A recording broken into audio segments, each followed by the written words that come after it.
This is Jack Murphy Stadium in San Diego, home of the amazing Chargers, and a record crowd is here this evening to watch the division leaders face their arch rival, the LA Raiders. For 15 years, Dan Fouts has been the ringmaster of football's greatest aerial circus, and during that time, they have lived by the pass and died by the pass. As the captain of Air Coryell, Fouts set 10 NFL records, and as Fran Tarkenton said, no one has ever done it better. But in 1986, Fouts and Air Coryell were grounded. The quarterback was battered, and the coach was gone. Al Saunders took over and called for balance on offense and more of anything on defense. He's gotten both in 1987, and the Chargers are off to a 7-1 start, their best since 1961, when Fouts was in grade school and Al Davis was a Raider assistant. Fouts wants a Super Bowl ring, and he's playing like it's his last shot. The Raiders are struggling at 3-5, and the future may depend on a man with a baseball in one hand and a football in the other. I got my child.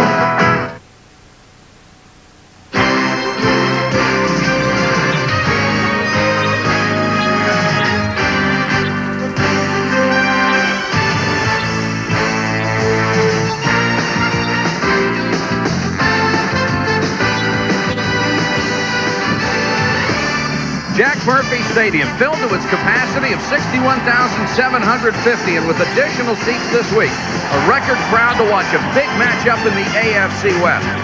San Diego still on top at 7-1. They need a win to maintain that two-game lead. Seattle won this afternoon. Denver, the other contender right now, plays on Monday night. Good evening, everybody. I'm Mike Patrick, and it's a pleasure to have you with us on ESPN for the Chargers and the Raiders. As always, it's great to be working with Roy Firestone. And Roy, if any team in this league can look back at the strike and say thanks, it's the Chargers. Yeah, I think for 5 fundamental reasons. Number one, the Chargers had perhaps the best replacement team of any in the National Football League, and that's a great testimony to the people like Steve Ortmeyer and the front office folks. 9 replacement players are now reinforcement players. They're still around on this team. They didn't have to play Seattle. That's an important team to miss. Fouts and Winslow, guys who are banged up, usually hurting up this time of year, are healthy. They're rested, and they're ready to go in the home stretch. Team unity, no backstabbing, no picket crossers. That's good for morale, and they won all 3 of those replacement games. But the Chargers are not superchargers yet. They have big questions in the secondary, the pass rush, and their running attack. Still, they have to play Denver twice and Seattle, but their win streak is 7. It's on the way up. The Raiders streak goes the other way. And our guest analyst knows all about the Raiders because he spent 7 of his 10 years in the National Football League with them. He is now an author, actor, broadcaster. It's a pleasure to welcome back John Matuzak to ESPN. And John, tonight the Raiders have to win. Tonight, Mike, is a must-win situation for the Raiders. If they're going to be the Raiders of old, they got to do the 3 I's. They have to instigate, they have to intimidate, and they have to incinerate. And if they don't do those 3 I's, they're going to burn themselves out of the playoff picture. Outside of the 3 I's, they've made some big changes on offense. Mark Wilson starting for the first time this year at quarterback. Coach is trying to give Bo Jackson all the time he can handle as a runner. Well, Mark Wilson has yet to prove that he can win the big one. He's a good quarterback, but tonight is a big game. Bo Jackson, he's finally learning the system, and I think that he's going to be a very good player. Coaches talk about him in incredible terms about his future. Just how good do you think he can be? I think if he makes football anything but a hobby, puts baseball aside, he just might be a Hall of Fame running back. A look at Jack Murphy Stadium in San Diego. It's a beautiful night, 63 degrees. The wind's listed at 15 miles an hour, but the flags are quiet here in the stadium. No chance of rain in San Diego. And these 2 teams are just about set to go. Tom Flores in his 9th year, and he's led the Raiders, as you see, to 2 Super Bowl championships. Stability in this organization is something we'll be referring to tonight. And they have gotten it done by keeping the same people in the same places for as long as possible. As you take a look at Tom Flores, you have to wonder if he's feeling the pressure at this point. The longest losing streak for the Los Angeles Raiders or Oakland Raiders since 1964. Apparently, Al Davis was not happy with his play selection a week ago. He wasn't happy when he took Hilger out of the game against the Minnesota Vikings. Flores says, hey, I always feel pressure. I don't sleep well, he told us last night. Well, I'm sure he's spending a lot of sleepless nights of late.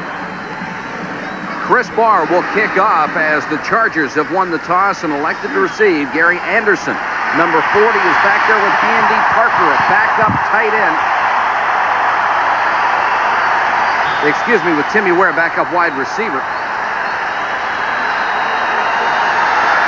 And we're underway in San Diego. Anderson to about the 27-yard line, and the Chargers offense will come out after a 15-yard kickoff return. Dan Fouts is the man who will come out to lead this offense, and Fouts rewriting the NFL record book as he goes. Of the backs and receivers, keep your eye on Carlin Winslow, nearly back to his all-everything status after a devastating knee injury. Jim Lachey, the best of the offensive linemen, Pro Bowl alternate in 1986. And the Chargers will give it to Anderson on a wing-back reverse. First play, 35-40, almost the 45-yard line. He's chased out of bounds by Stacy Turan. A 17-yard game for Gary Anderson. Gary Anderson says Kenny Easley of Seattle, only Marcus Allen is a more versatile back. He can run it, he can catch it, he can throw it. He's got the lateral movement of a Kurt Warner, the power and athletic ability and field vision of Marcus Allen. Well, right away, you see they're going to a Raiders strength, and they're going to show the Raiders they're not afraid of them at all.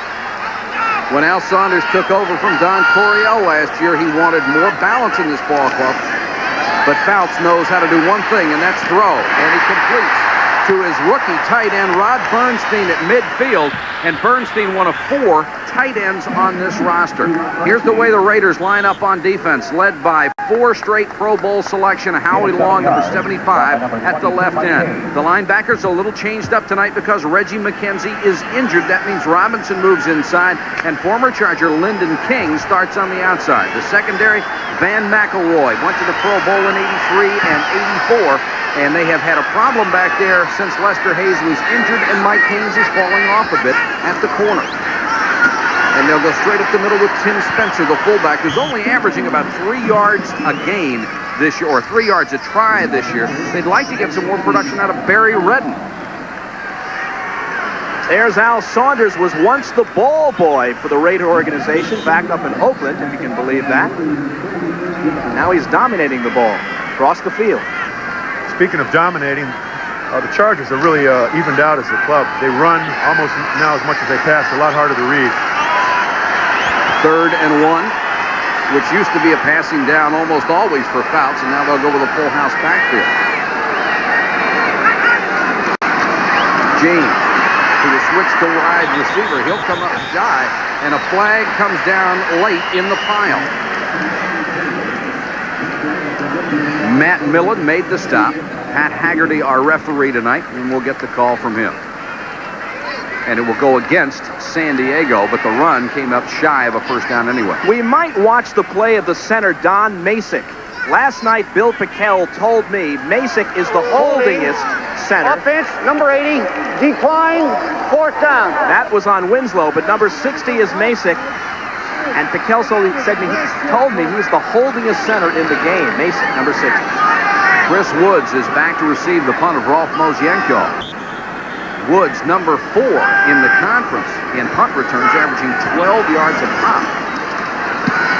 Mosienko, the left footer, sails it out of there. And Woods at the 12.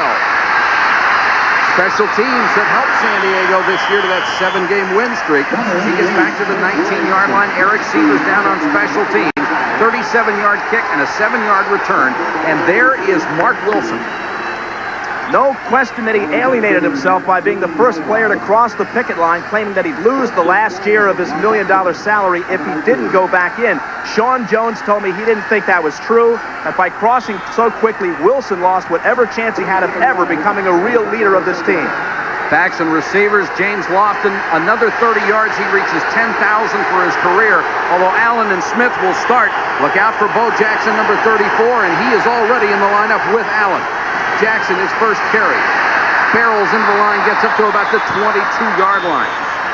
The offensive line has been a problem for the Raiders. This is only the second week that this particular group has been able to work together because of injuries, and we already have a fight. We've only played 2 minutes and 10 seconds, and they're going after each other. Well, I've got to tell you that the Chargers are going to have a $50 fine for any Charger who does not retaliate if he is any kind of a cheap shot or any kind of a fight. So you will not see any intimidation. Roy, I cannot reveal my sources, but I must tell you, it is never. That's really true. A $50 fine for not retaliating. This is Dean Maraldi, and this is Marty Bayless. Yeah, here we go. Now, who's taking the cheap shot there, folks? See, the Raiders get a bad reputation. Now, there's a man laying down, and he's kicked while he's laying down. I promise to take a course here right down the middle and call this game fair and square, but that was a cheap shot. We might point out it was after a shove. Yeah. All right, go ahead, point it out. It'll be the last time I do that. No, go ahead. 2nd and 18 as they're backed up to the 12-yard line. Allen. Across the 15 to about the 17-yard line. Jeffrey Jackson, number 52, in on the stop. Let's take a look at that Charger defense, which has been very surprising. They've got an excellent pass rush, especially out of Lee Williams. Mike Charles, the reject from Miami and Tampa Bay, has played well at the nose tackle. The linebackers, what an addition. Chip Banks. Billy Ray Smith said he just loves seeing this guy come into camp. Jackson, a replacement player. Thomas Benson was a holdout in the backfield. Elvis Patterson, Toast, has done a great job for them, as has Martin Bayless at the safety. 3rd down, 13 yards to go for the Raiders. And Wilson to throw for the first time. Stood in the pocket and it's intercepted. Picked off by Billy Ray Smith. And the Chargers defense, called the cast-offs, has come through again. I can't tell you how big of an interception that is for the Chargers. We're going to have a replay right here. He has been their most active linebacker. Indeed, the man who's come up with the most tackles for the Chargers this year. Second only to Lawrence Taylor, by the way, in sacks for linebackers a year ago. A big, big move here, coming up with the interception. Comes from a fantastic football tradition as well. He just loves the game, and that really shows. The old man, Billy Ray Sr., that's right, played for the Colts, All-Pro for a lot of years. Looked like Mark Wilson really telegraphed where he wanted to go. It was intended for Lofton, and Billy Ray Smith was right there. The lone remaining back is Tim Spencer as the Chargers get the first break of the game. And Fouts trying to take advantage. And throws short, intended for Chandler. There is another flag down, and it's in the San Diego backfield. Haynes on the coverage and was all over Chandler. Holding, number 68, offense. That calls on Gary Kowalski, the big right tackle, 273 pounds, and Al Saunders not happy. You'll see the hold right here on Howie Long. Killer Kowalski, they call him. Number 75, Twos. Well, Howie's a very tough man to stop. When he takes that hard inside rush, you've almost got to drag him down. That's why Howie's so valuable to his team. He practically tackled him, too. You have to, because Howie is one of the best takeoffs in pro football today. Bothered by nagging injuries a year ago, but he's the kind of guy who can ignite a defense. And he's angry. 1st and 20. I'm sure that won't make Kowalski happy. Put James in the slot, and Anderson goes out as a wide receiver. Spencer remains in, and he'll get the ball on the delay, and Rod Martin had him in a hurry. Raider defense is really trying to establish things in a hurry. Rod Martin there is one of the great leaders of the Raider defense. He's trying to show the people he has a lot of years left. Rod Martin playing with a broken thumb this week. That's pretty tough stuff to do. Well, in this league, in the NFL, the not-for-long league, you have to play with breaks and pains and shots of Novocaine. It's a must. You have to play that way in this game. It's a violent game, but it's a beautiful game. 2nd and 21 for Dan Fouts, trying to take advantage of a Raider mistake and Mark Wilson's interception. Barry Redden, number 20, is in the backfield for the first time. And Fouts goes deep, double coverage, incomplete. He was throwing for Anderson, and the Raiders got good coverage back there. Van McElroy, the free safety, and James Davis, who comes in on nickel and dime situations, were right with him. Well, here's good pressure on Fouts. He unloads the ball. The Raiders are a bit lucky here that they didn't get a call, because it could have went either way here, right there. But it was very good pass defense. Let's show it from another angle here. It's very tight. He goes right up for the ball, looking all the way. There it is. No pass interference. Great call by the officials. No call. Fouts has been very short on 2 passes that he's thrown downfield. Some question of whether he has the arm strength that he wants to. Movement in the line, and raising up first was James Fitzpatrick, the left guard. False start, number 17, offense. That's James Fitzpatrick out of USC with the face guard, you see, the dark shield. They used to call him Fouts-Patrick. He was very much maligned, had a lot of problems his rookie year. He dropped 40 pounds, has been playing better. They shifted him to the other tackle spot and even guard. He's playing both positions tonight, and he's improved greatly from what he was a year ago. Big disappointment, though, a year ago. Third and now 26 for the Chargers, who are going in the wrong direction. Three-man rush. Townsend is in there, and Fouts drops it underneath to Winslow. Lyndon King comes over to hit him along with Rod Martin. There is a flag down on the play. Winslow's a great story, being able to come off that devastating injury. As we wait for the call on the play, I'll say this, that it was really one of the most remarkable comeback stories. Billing this to the hands, number 48, defense. Penalty against the Raiders. That's on Lionel Washington. And what a break for San Diego. Facing third and 26, they'll get a first down. And anyway, back to Winslow. The saga really began back in October of '84. 3 years ago, Jeff Barnes hit him, blew his knee out, really finished him for about 2 years. But from week 8 of last year, something came over Winslow. He averaged 5 catches a game, finished with 64, running, catching, blocking at near capacity, and that in itself is truly astounding. He's also going to law school now, and there were a few people sarcastically suggested that's good for the clubhouse lawyer of the Chargers, Kellen Winslow. Very well spoken, very bright. On the defense, first down. It is an automatic first down, so instead of third and 26, you've got a first and 10. It's a big break. It is a big break for the Chargers because they're really tipping off the pass. Those guys got all their weight back off their hands. I mean, they're really giving it away. It's a big break right here for the Chargers. Now they got, instead of going to fourth down, they got a first down. Typical hometown call, though. Tom Flores, interestingly enough, asked if he was feeling pressure. He told us last night he always feels pressure. Win or lose, they put it on themselves.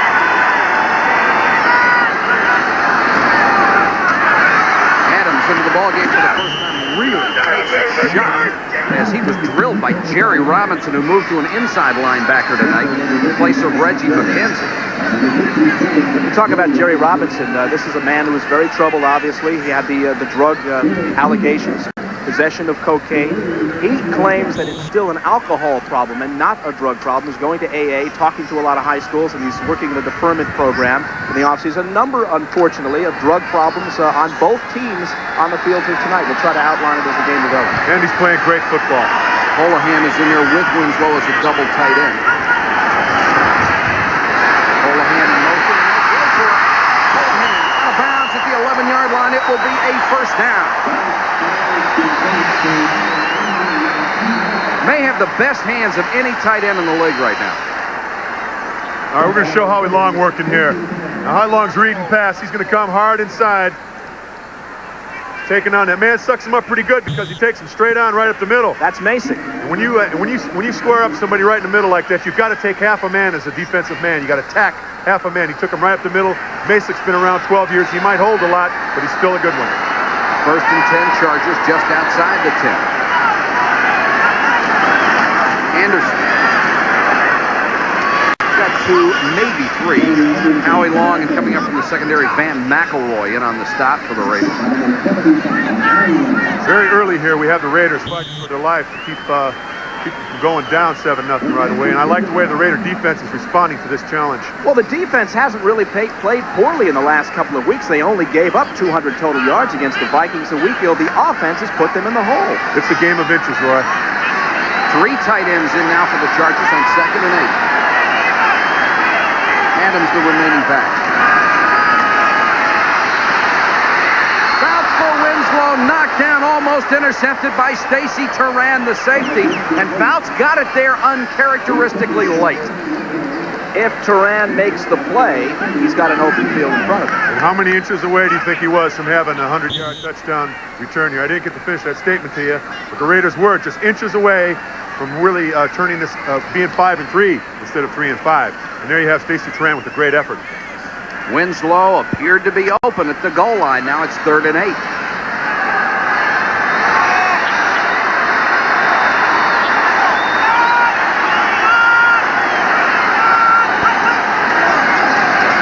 Four-man rush, wide open, Winslow. Touchdown, Chargers.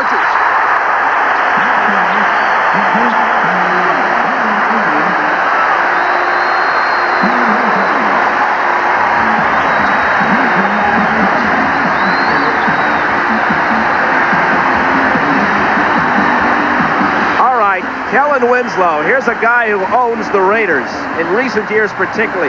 This season, showing absolutely no signs of that knee injury, running over guys, although there was no one to run over in this instance. At one point talked about retirement, $600,000 he makes. Vince Abbott for the point after. It's good.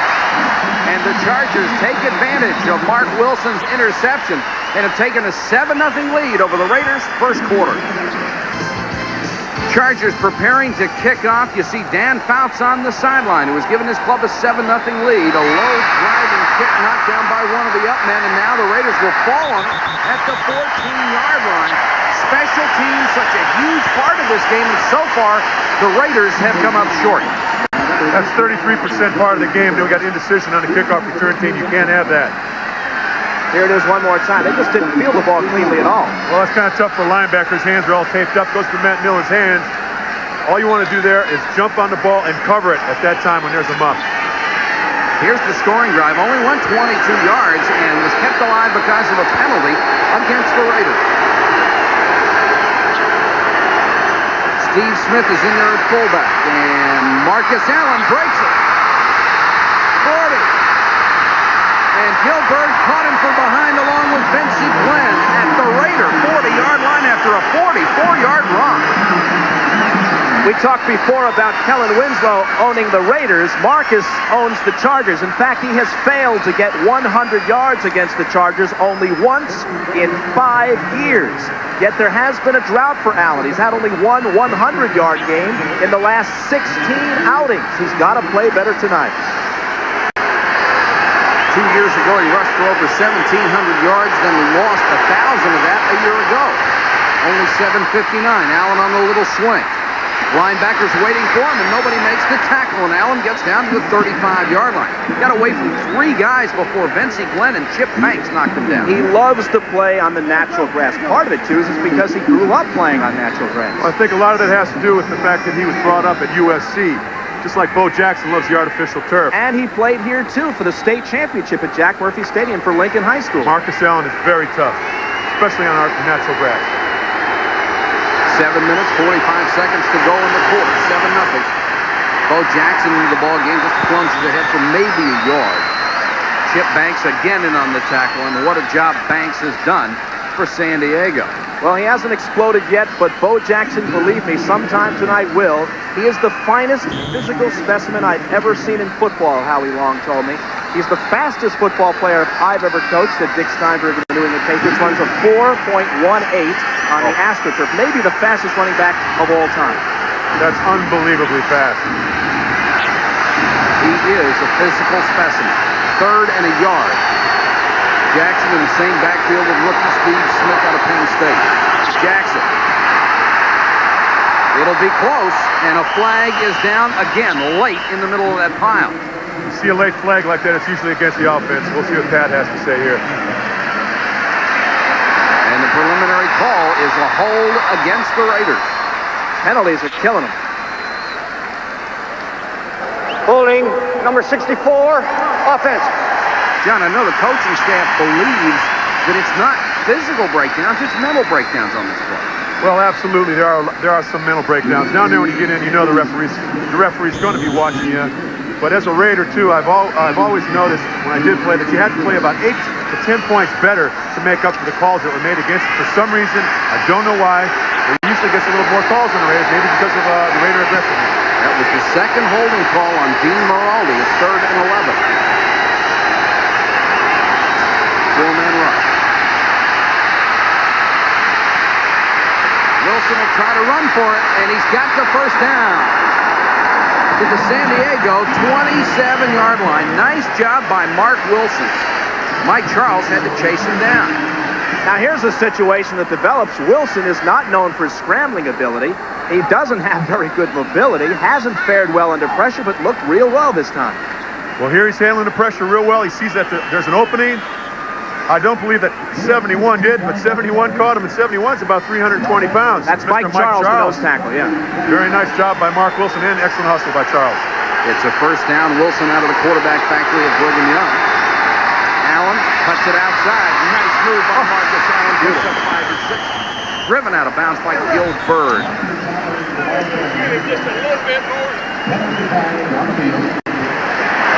There is another flag down, the preliminary indication, another offensive holding against the Raiders. People talk about the offensive line just killing the Raiders this year, and they had 13 offensive line changes. We'll wait for the signal here. Just one moment. Holding, number 35, offense. Steve Smith. But remember this, the Raiders have no one to fault but themselves on the problems of the offensive line. Before this year, they have not drafted an offensive lineman any higher than a number 6 pick in the last 5 years. They've got a lot of inexperience. You take a look at the holding right there. That was a takedown by number 35, Strahan. That's Strahan or Smith? Steve Smith. Yeah. That wasn't on the offensive line, though. That was Steve Smith, the running back. 1st and 20. Wilson had the pocket collapse around him. Completes it. Billy Ray Smith makes the tackle as they got it to Todd Christensen for the first time. Here's Todd Christensen, another guy who likes to make his living against the Chargers. Had 11 catches the last time out. Here you see on the ISO 2s. There's nobody chucking him on the line. That's very important. You got to get your hands on Mr. Christensen on the line. And by the way, he just had another baby boy, number 4 this week. And congratulations to Mrs. Christensen. Mr. Jim Plunkett. Quarterback who's hit Christensen more than a few times. 2nd and 7. Penalty-filled first quarter. Blitz coming. And Allen couldn't break the little seam. It looked like he had. He stopped at the 24-yard line. Billy Ray Smith in there again, along with Chuck Ian, number 78, the backup nose tackle. Well, as long as we're with the Raider offense here, the Raider offensive line hasn't been together more than 2 weeks at a time. Now, we've got some players, number 75 coming in here, Joe Phillips, the guy that starred on 1st and 10 with the 2s. Yeah, the TV show, 1st and 10. He's a real good actor, too, and he's a real tough, hard-nosed, aggressive player. They got him when Minnesota cut him, and he's a replacement player. Chargers only giving up, were giving 10 fewer points per game this year. Big difference from last year, defensively. Mark Wilson uses a timeout on 3rd and 7 with 4:18 to go in the first quarter. And the Raiders trying to tie it up. We'll see when we come back.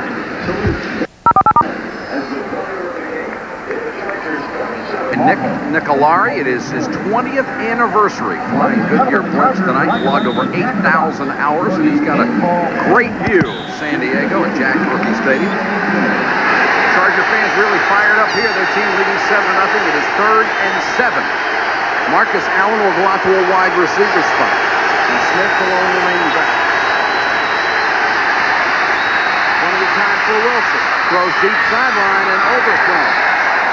Intended out there for Fernandez, and a nice job by Elvis Patterson. Toast has not been getting burned this year. Toast is the toast of San Diego. As a matter of fact, Elvis Patterson, after being cut by the Giants probably so quickly he had to change in the parking lot a few weeks ago, was a hero. He said in a replacement game, I'm going to be the hero. I'm going to be the guy that turns this game around. Came up with a 75-yard interception to beat the Raiders. Chris Barr will attempt a field goal. It would be his longest of the season. They'll spot it at the 32, so it's a 42-yard try. And he hooked it and missed it. That's the way the Chargers season has gone this year, and also the way the Raiders season has gone. First quarter, still 7-0 San Diego. When you talk of Los Angeles football, spell it L-O-S-S. In fact, coming into today, the Raiders and Rams combined have won only 4 of their last 23 games. That is futility. They also have the best winning percentage for the last 25 years of any professional team. But what have you done for me lately? Thank you. That you're only as good as your last show, or you're only as good as your last game. Chargers take over. The ball at their own 24-yard line. A flag is down, and we've had a lot of them here in the first quarter, and they played a big part in this game, and it's a motion penalty against San Diego.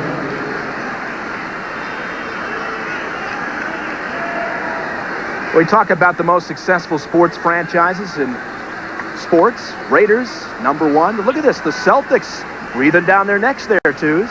The Canadiens, the Habs, 65.4%. The Orioles, 56%.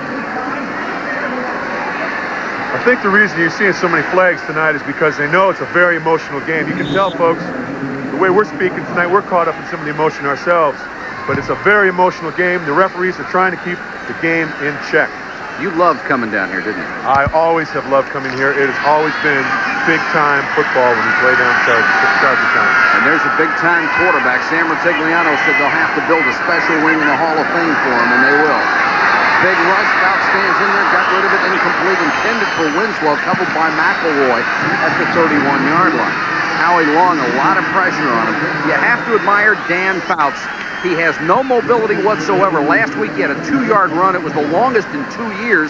Al Saunders said, well, next is a quarterback draw. I don't think so. When he got the 2-yard gain, there were kids in the stand who took the next day off from school. I mean, this was a holiday, folks. So did Dan. At the same time, he's one of the finest passers in the league. The secret to stopping Dan Fouts is get pressure up in his face. Go with a 3 wide receiver set and the delay. Flag down as Lionel James brought down to the 31-yard line for no gain. There's where Lionel Little Train James' size came into being. You lost him in that crowd right there. So we've got a holding on San Diego. I'll let the ref make the call, but I believe it's a holding usually in that area. It's a holding. Number 62, decline. Don Fourth Masick, down. the center. And that's not an unusual call, Roy, against Don Mason. Yep, we said it before.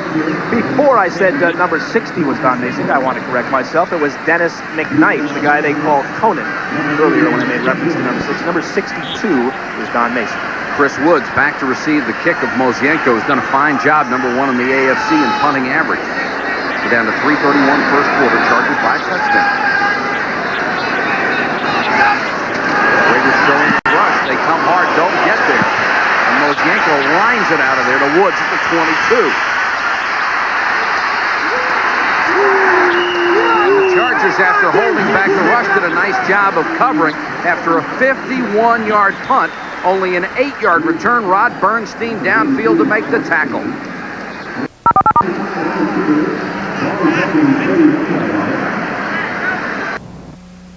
I, but he's had a speech problem. The real reason is he can't really pronounce the word I as well as he'd like. Bo Jackson has worked hard on his speech impediment, and Auburn teammate Lionel James told me the media attention is forced to improve him in that area.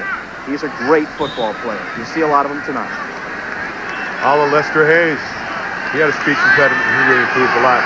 Maybe Bo is just not the selfish person. That's why he doesn't say I so much. He has learned the ground attack very well. He needs still some work on the passing game, and Allen and Jackson are in there together, the Heisman duo. And Wilson to throw out of that formation, dumps it off to Jackson. And the Chargers do a nice job of covering him up at the 35-yard line. Billy Ray Smith, the first man to him. Did you see the way, too, is when he made the catch, he sort of shifted gears and actually dropped back for a moment before turning it on. Watch this. He gets an extra 5 yards out of this. Billy Ray, who is one of the top linebackers, I feel. Now watch, he stops and then He just cuts stops around. and then moves. Not very few backs can do something like that. That's just tremendous effort as well as ability. Gain of 5 on the play, 2nd and 5. Allen hit at the line of scrimmage, lunges forward for a couple. And this has been done before as far as having 2 Heisman Trophy winners in the backfield, but the Raiders feel that they can do it better than Dorsett and Walker, and now we understand that the Cowboys have simply said it is time for Herschel Walker to be the tailback on this ball team. You think Allen and Jackson can play in the same backfield? Absolutely, because I think they're both unselfish players. You have to be unselfish in order to be a good football player. Marcus Allen was a fullback for 2 years in college, so he can block. Wilson over the middle, incomplete. It'll bring up a 4th down, trying to hit Jesse Hester out of Florida State, and the one problem that Hester has had is holding onto the football. All right, here's the end zone of Wilson, really kind of forcing it in the middle there. Hester, who's had his problems holding onto the football. Should have had it. He really should have had it. As a pro, once you touch it, you should have it. He dropped one in the end zone last week, too. Stan Talley comes on to punt, averaging 41.5 yards a kick. Little Train James standing back at the 15, and James, number 1 in the AFC, number 2 in the NFL, averaging 18.3 a return. A low kick, have to take it on the bounce and won't have a chance. Gets a Raiders roll inside the 20. And Stan Talley got away with a poor punt there. With the roll, it's 45 yards. Roy, you said something earlier. You called the Raiders a temporary team. What do you mean? I think Al Davis, in a sense, is a temporary owner. They've got a temporary home. Is it L.A.? Is it Irwindale? They've got a temporary quarterback situation. Is it Wilson, Hilger, Plunkett, Evans? Temporary running back situation. Is it Bo? Is it Marcus? Whatever happened to Napoleon Callum? Temporary solutions. 7 of 11 players on offense are now starting. Spencer, the lone remaining back, and Fouts wants to go to work. Throws to Holohan to the 26-yard line. He's covered by Robinson and brought down. But that's what Fouts does so well, that quick passing game, the timing patterns. He's just something else. Yeah, I said 7 of 11 players, new players, brand new players. When I say temporary, they've got to make adjustments. Here we're going to close up an ISO on Howie Long taking off. Now here he's taking half a man, but he's getting held in the face mask right here. Isn't that illegal? It sure is. Now you think if a Raider would have done that, what would have happened? I'm sorry, folks, but that's the way I call him as I see him. 7-year veteran of the Raiders, folks. First and 10 at the 27. Adams in at the running back. Fouts unloads again. Hits Winslow up to the 42-yard line, covered by Robinson. And you're not going to make a living covering Kellen Winslow with the linebacker even after knee surgery. Well, Winslow does a great job of getting open here. We're going to show on a replay. He can really come off the line. I was on the field one day when he got 5 touchdowns against the Raiders. He's very tough. You got Jerry Robinson all over the guy, and the guy is still a happening man. He's really worked hard to come back from an injury. Incredible athlete. Threw a discus 172 feet in high school. Fouts now 6 out of 9, 62 yards and a touchdown. 35 seconds to go in the quarter. First down Chargers. Fouts another quick pattern and incomplete. Haynes was back there on the coverage of Chandler. And Fouts about a stride off on that one. And it almost connected here with Chandler. Just misses. Well, the Raiders are in a man-to-man. They've been having troubles with their secondary. The Chargers know they've got to pick on the secondary a little bit because a couple of the guys have lost a half a step, but they're still good. His reaction from Dan Fouts like, oh, wish I would have had that one, a little better timing. They have had to play more and more zone, have the Raiders, and a quarterback like Fouts faced with the zone can pick it apart. Made a living for so many years off being able to play man-to-man with a corner. Fouts quickly over the middle of James, covered well by Fellows. Fellows, of course, they got in the trade from Dallas, and James wanted a flag. And Gary Kowalski, the right tackle, who we've seen blocking on Howie Long a couple of times, is down. Well, the major reason that you saw an incompletion there is because there was great pressure up the middle. I hope Mr. Kowalski's okay. We were talking before about the difference between zone and man-to-man coverage. You were telling me something regarding the secondary coaches on the Raiders trying to teach something effectively that they didn't even run themselves. They never really went with zone. They were man-to-man. Is that hard for a coach to do, to teach something he doesn't know effectively? Absolutely. That's one of the reasons I've never liked a coach that never played football, because he didn't have the experience of actually being there. It's one of those guys when you have a 3.5-hour practice and you're dead tired, the guy wants you to take 20 laps. He doesn't know how you feel because he doesn't have the experience of that. Likewise, we've always played, there's my first one. The Raiders have always played man-to-man, and they've always played it very well. Now, let's get back to Mr. Kowalski here. Still down. Excellent Polish name. I really hope. Now, it looks like Lyndon King here, the linebacker, cuts him underneath. Watch this. That's accidental. Oh, yeah, that's a very similar injury that happened to Big Russ Washington when I played against the Chargers. The Chargers always had 2 of the best offensive linemen I ever played against, and Ed White and Russ Washington. Similar injury. You know, Howie Long was talking to me, why is it that clipping is illegal everywhere but on the defensive line, the interior line? It's a double standard in football. Well, because the people making the rules never played in the interior line. They're trying to protect the quarterback too much? I would guess that. I like the fact that they protect the quarterback, but they've got to take care of some of the big guys in there because it's very brutal in there. Like I said before, the National Football League also stands for not for long. You also said the Washington Redskins, no, the 49ers, I should say, the dirtiest team in terms of leg whipping? Well, they like to leg whip because of their lack of ability. Kowalski, good news, left under his own power. 3rd and 10, Fouts under pressure. Townsend almost got there, throwing deep down to the flag, and there it is. Anderson was covered by Lionel Washington, and Washington just decided to tackle it. Well, he didn't see the ball. He was in a man-to-man. He wasn't playing the guy's eyes the way he should have. He just didn't look back to see where the ball was. He's playing the guy's face, and there he ran right into him. Let me tell you something. As we take a look at this call right here. Here it is, the official call. 48, defensive pass interference, first down. Have penalties made a difference in this game? Oh, boy. Absolutely. If Elvis Patterson was named toast in New York, Lionel Washington's been burned beyond recognition in L.A. Look at this. All over him, and he's been burned week in and week out. It's been a very disappointing aspect of the secondary. Chargers, 1st and 10, 29-yard line. Adams, who is their best pure runner, barrels down to the 20. Taking it right through the Raiders, right to the Raiders' strength, which is Howie Long and Matt Millen. They're showing they're not going to be intimidated. By the way, Curtis Adams had his career best against the Raiders last year. He may be back tonight, too, for more. It's been a very pleasant first quarter for the San Diego Chargers. They're up against their arch rival by a touchdown. In a rule change, if there's a fumble now down in that area, it comes back to the point where it was fumbled, and that was a game that angered a lot of people. Tuesday felt the Raiders got away with one. Boy, they sure did. It was a very nice day for the Raiders. 2nd and 2 for the Chargers. They'll run that full house backfield. And Fouts wants to throw out of the formation. Here comes the rush, and he threw it away. Sure looked mobile on that play. I like the way Dan Fouts threw there. He's excited, too. You can see he's got 2 Anderson knee stablers on his knee there, because both of his knees are really damaged. And those are really helping him. He gets any shots to his knee, they're protecting him a great deal. We talked about at the top of the game, the fact that there were 4 games he missed. Real good news for Dan Fouts. He's ready to go now on the home stretch. He's healthy. He's fresh, and he's hungry, and he's one of the best. He had missed 3 or more games for 4 straight years. Of course, he's 36 years old. He's taken a real beating. Winslow and Severs in as a double tight end. And they'll give it to Spencer on the toss. Spencer trying to get the first down. He got to the 20. He'll be at least a yard shy of that and bring up a 4th down situation.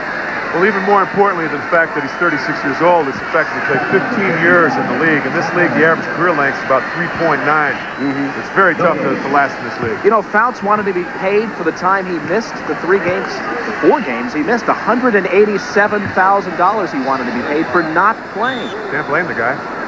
Vince Abbott will try his first field goal with the team in the lead this season. That's an incredible stat, and he's hit big ones.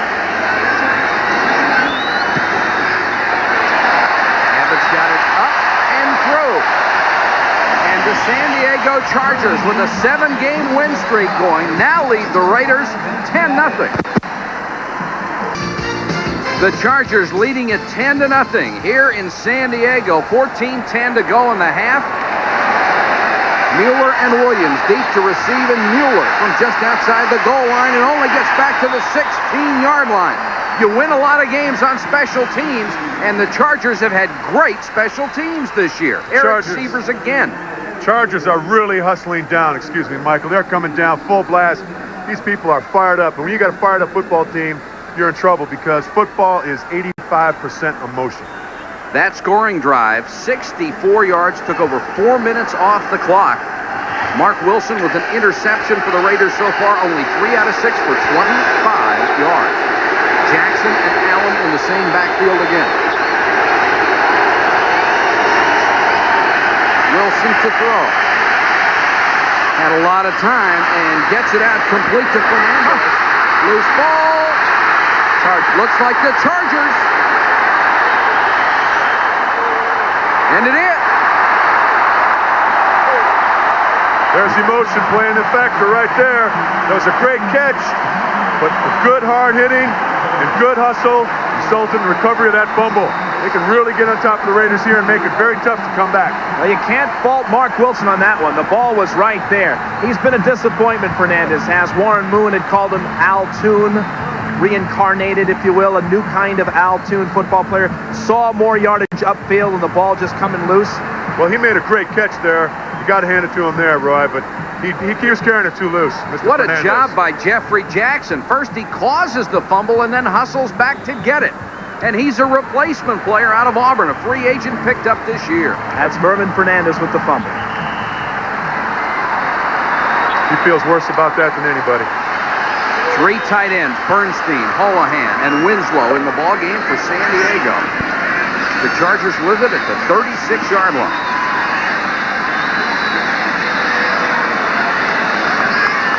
See what Pat Haggerty has for it. Will the 30-second clock operator set the clock back to 19?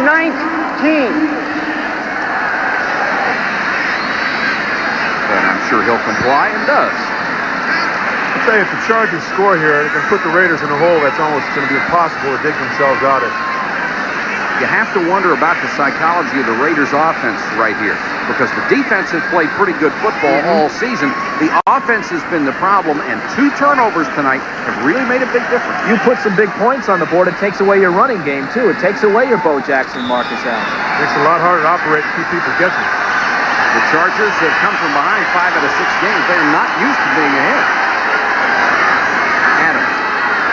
Nice cutback. And gets to the 30-yard line. One of the problems with San Diego has been the fact that with Lionel James or Gary Anderson Andor, they have guys who are more talented receivers than they are running backs. Adams is a runner.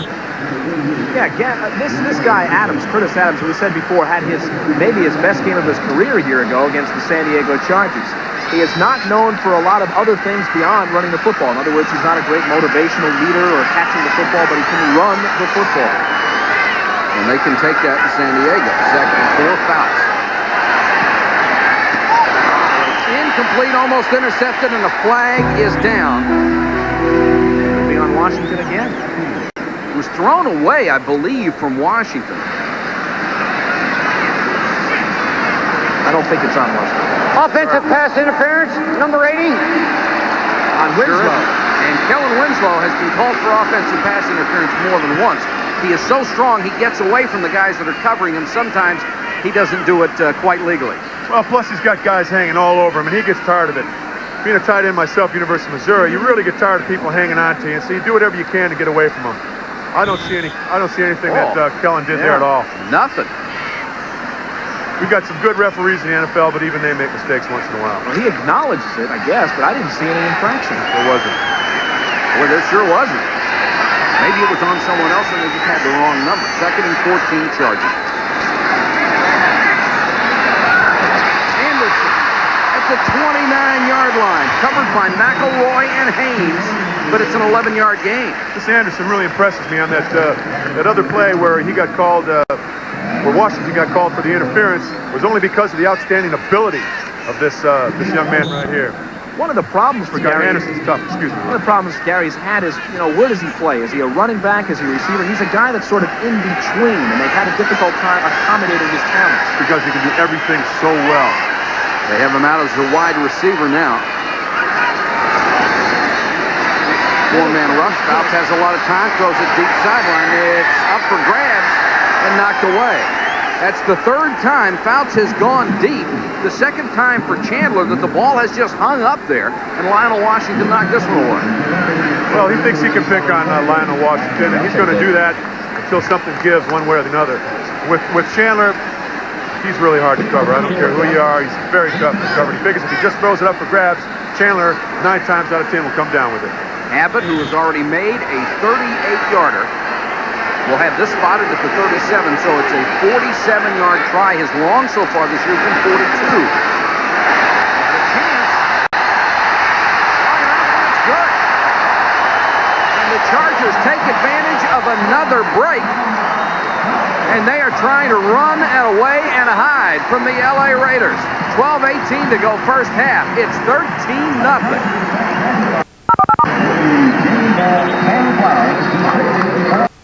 A 13-0 San Diego lead with 12-18 to go in the first half. Mike Patrick, Roy Firestone, and John Matuzak with you from San Diego. Glad you could join us on ESPN. The Chargers on a 7-game win streak. The Raiders have lost 5 straight, and right now it looks like both of those streaks could continue. Miller. Nice job by Vance Mueller staying on his feet and getting back out to the 30-yard line. There is another flag down, however, and Eric Sievers makes his 3rd tackle on kick coverage. In the back, number 78. Well, there's a call that has become so familiar, an illegal block on the kick return, and that's against John Clay, a backup offensive tackle. And there's the scoring drive after the second turnover of the ball game. Only went 7 yards, not much of a drive. You're talking about John Clay, the #1 pick, overweight, 300 pounds from Missouri, getting beat every week on the offensive line. Another hand-picked Al Davis selection who's not ready to play. Well, he just sets his power base a little too narrow when he goes into pass protection. He's psychologically, he's going to get there. He's going to be a good one, but he's really not quite there yet. Allen and Jackson in the backfield together. Bo Jackson. Blinding speed, gets up to the 19. There's not only, Roy, a lot of talent in that backfield, a lot of big paychecks. You're talking about a $3 million backfield between Marcus and Bo and Mark Wilson, who gets $1 million a year. By the way, people talking about Bo Jackson, what does he stand to lose if he plays baseball?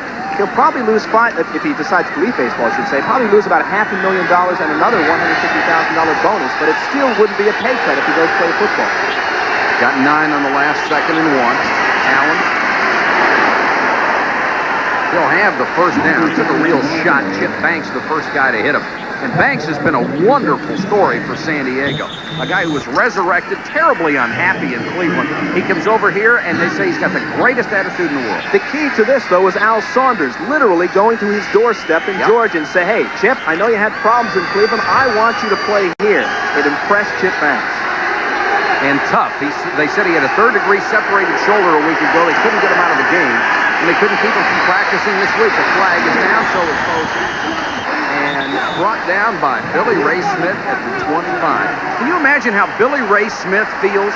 Labored here for several years with almost no help, and all at once he looks around and he's got other guys who can play defense. Like Chip Banks. We'll wait for the call here. I'll tell you about what Chip Banks means to Billy Ray Smith. It's on Dean Maraldi again. That's 3. Well, he had a takedown here. Holding, number 64, offense. A hat trick. Boy, that's the kind of hat trick you don't want. You'll see it on the right side of your screen here. Dean Maraldi on the hold. Here it is, Tews. Well, he basically just runs over the guy, but the problem was he just holds on to him as he's going down right there. Welcome. Yeah, it's too much of a takedown. He had the block. He didn't have to do that. Welcome to wrestling. Penalties absolutely killing the Raiders. 10 for 85 yards. Wilson under pressure, got it to Allen. Marcus Allen out to the 25-yard line. Fine job, and Banks had to bring him down after Billy Ray Smith couldn't get to him.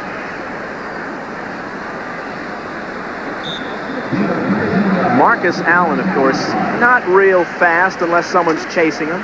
But this is the first time in 3 weeks he's played on the regular surface, and he shows that he likes it a lot better. It's just so much nicer to fall on Mother Earth than it is on a half-inch padding 6-foot cement-based surface. Chip Banks, his former teammate at SC, making the stop there. Chip Banks very tough. 2nd and 7. Jackson now wide receiver pointing to the top of the screen. Look out! Coming through, Chuck Ian, the nose tackle. He gets the sack. And this club now has 36 sacks on the year, #1 in the AFC. Well, you're going to see why. They got pressure coming right up the middle. It's always tough for any quarterback if he's got pressure up the middle. And here they come. He's got a safety blitz. Man that gets the sack here. Chuck Ian. Chuck Ian. Bayless is there too also, but hitting people real hard. He's a real hitter. I like Bayless. But you can't throw if somebody's in your face. Look at Bayless from a trade from Buffalo in August. I like him. He's done a nice job for them. 3rd and 15 in a game now being dominated by San Diego. Another blitz in the draw to Allen. Oh, what a great tackle. Stopping him at the corner, Charles Rome's number 29. Another guy they picked up for nothing from Buffalo. Started 148 straight games for the Bills, and he's made a difference. If he wouldn't have stopped Marcus there, you can see here Marcus is gone for at least first down yards. This is a great, great tackle. Right by the shoe. Super back. Yes. Beautiful. He would have been gone. Vince Talley, comes on to punt. And Little Train James back at his own 40. It's 13-0 Chargers, 8:55 to go in the half. And Little Train should get a return here. Pretty sailing kick this time, and James at the 37. Good coverage. A 44-yard kick, but a good 13-yard return by the #1 punt return man in the AFC. Second quarter, and the Raiders self-destructing, and San Diego taking advantage of it, leading 13-0. We invite you to join us next Sunday for a couple of the best shows you will ever see on television, NFL Game Day and then NFL Primetime, followed by our telecast of the Dolphins and the Cowboys. Roger Staubach will be our guest analyst. That starts at 8 o'clock Eastern from Big D. And around James. And played beautifully out there by Lyndon King, the former San Diego Charger. You don't think he loves it. You talk about Lyndon King. Here's a guy who ripped Alex Spanos, the owner of the Chargers, this week. He says, hey, I get a kick out of Spanos now, thinking he's a winner. Spanos doesn't have any team concept whatsoever. It's a hobby to him. He thinks he can buy everything, but you can't buy knowledge, and Spanos doesn't know anything about football. A former Charger, Lyndon King. Talk about knowledge, excuse me, Roy. Talk about knowledge. He stayed at home and played that just right. 2nd and 14 for the Chargers, back at their own 45. James goes for a win. The remaining back is Spencer. Fouts floats one out there for Anderson, who had gotten away from Lionel Washington. Washington fell down, but Fouts had thrown the ball before that occurrence. Fouts not having a great night, but he's up 13-0. The ball seems to be just floating out there. Not a Hall of Fame performance for Fouts so far tonight. Something to remember, too, folks. He has lost more games than he's won, although it's not all his fault, and thrown many more interceptions than he has touchdown passes in the last 5 years. I'll take a lot of books. Yeah, I'll take him, too, though. He's a pretty good football player, though, folks. Don't get me wrong. 3rd and 14, Raiders show blitz. Raiders were offside. Flag is down. Fouts with a free one, and he knows it. Gets it to the 10 or it's a 40. They give him his forward progress. That will be a first down. That's where experience comes in. Fouts knew he had a free one and just welded one in there to Wes Chandler. He sure didn't let up. He knew he had that free one. He took full advantage of it by going to his top receiver. Offside, defense, number 75. That's Howie. Wesley Chandler. Wes Chandler, you know, he really has only played one full season in 6 years. Injuries have robbed him of his speed, but he's still a cagey veteran. There he is working on another great one, Michael Haynes. Classic confrontation. Number 14 all-time in the NFL. Number 4 active. Only Largent, Newsom, and Lofton are ahead of him. Fouts now 8 out of 16, 88 yards, and that one touchdown. And a big play there. Spencer may have gotten an early start. He'll pick up a couple. We're talking before about Wes Chandler. Here's a guy who thinks and should be paid during the strike because of a clause in his contract. Wes Chandler, it looks like, will be paid for the games he missed because of a smart little clause in his contract. One of the few players in football that had it. That's a smart agent that put that in his contract. What's that? He's going to be paid. Only to play with NFL caliber players? Right. Why do those 3 games count? Hey, that'll be in everybody's contract next year. Yeah. 2nd and 8 Chargers. Blitz. Fouts reads it, gets it to Winslow. Winslow flattened by McElroy. Big hit over there, but Kellen Winslow gives him a little slap, makes the tackle, and we've got more pushing and shoving going on. Good respect there between those two players. McElroy may be the best in the AFC, this division, safety division. Yeah, that was a very tough, hard hit, and I really like the respect that they show one another there. Take a look at Rod Martin and Tim Spencer. A little pushing and shoving, and here it is. Hey, come on, man. Ooh. Well, he won't get a $50 fine. 3rd and 3 Chargers. Already up 13-0 with 6:05 and counting for another blitz. That's with good protection. Got it to Winslow. Fighting for the first down, but can't get it driven out of bounds by Stacy Turan. That takes a lot of strength for a defensive back to wrestle somebody that size out of bounds. So that was an excellent play by Stacy Turan. 4th and 1. What do you think, Tuz? Go for it here? Oh, they've got nothing to lose. They're going to go for it. Sure. Boy, if they can score, if they can get a touchdown in this series, they can put this game away. Absolutely.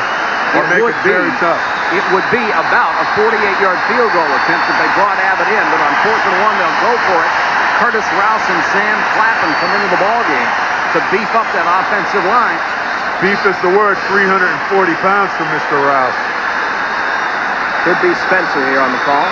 Spencer up front in the eye, Anderson behind him. Good. Anderson dives. There's that athletic ability. Oh, that's pretty. Likes to fly better than he likes to run. This man is unbelievable. He's 178 pounds. He can really move. We're going to see it right here in the replay. He takes off about 3 yards behind the line of scrimmage. He's up. Oh. And he is over. That is just beautiful. They say football is violent, but it's also beautiful. There's why, because that was ballet to make Nureyev look funny. I tell you, this guy's versatile, too, leading in rushing, receiving, punt, and kickoff returns a year ago. Gary Anderson, what an athlete. McElroy made a heck of an effort. He was diving from the other side, trying to meet him in midair. Another blitz. Fouts in trouble. Lyndon King came and got him along with Matt Millen. A little extra push is not necessary. That could have cost him 15 yards there. Be cool, Matt. What did you tell me about Matt Millen smearing blood on his helmet? Oh, there was here comes the rush again. They're just coming right after him.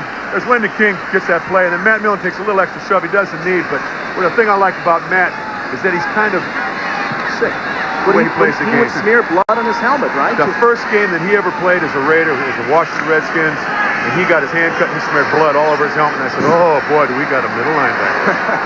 First time they've gotten to Fouts at 2nd and 20. Another blitz, and they'll go with the run to Perry Redden wrapped up in a hurry by Howie Long back at the 42. And it looked like the Raiders have taken the chains off the defense. Well, they sure have, and this is Howie's strongest move to the inside here. I don't know if you'll be able to see it from this angle, but he goes right inside, makes the play, wraps up the man real nicely. Is he disappointing this year, Howie Long? Well, you get so spoiled by seeing a guy all pro and a superstar all the time. Anything less than that is disappointing, but Howie won't disappoint you with his effort. He always gives 100%. He was looking at films till 12:30 last night in his room. The dedicated athlete. 3rd and 23. And jumping offside. Contact on the Raiders, guys. Let the ref call it, but the Raider nose tackle made contact first. What do you say, Pat Haggerty, on the walk? Encroachment. Defense, number 96.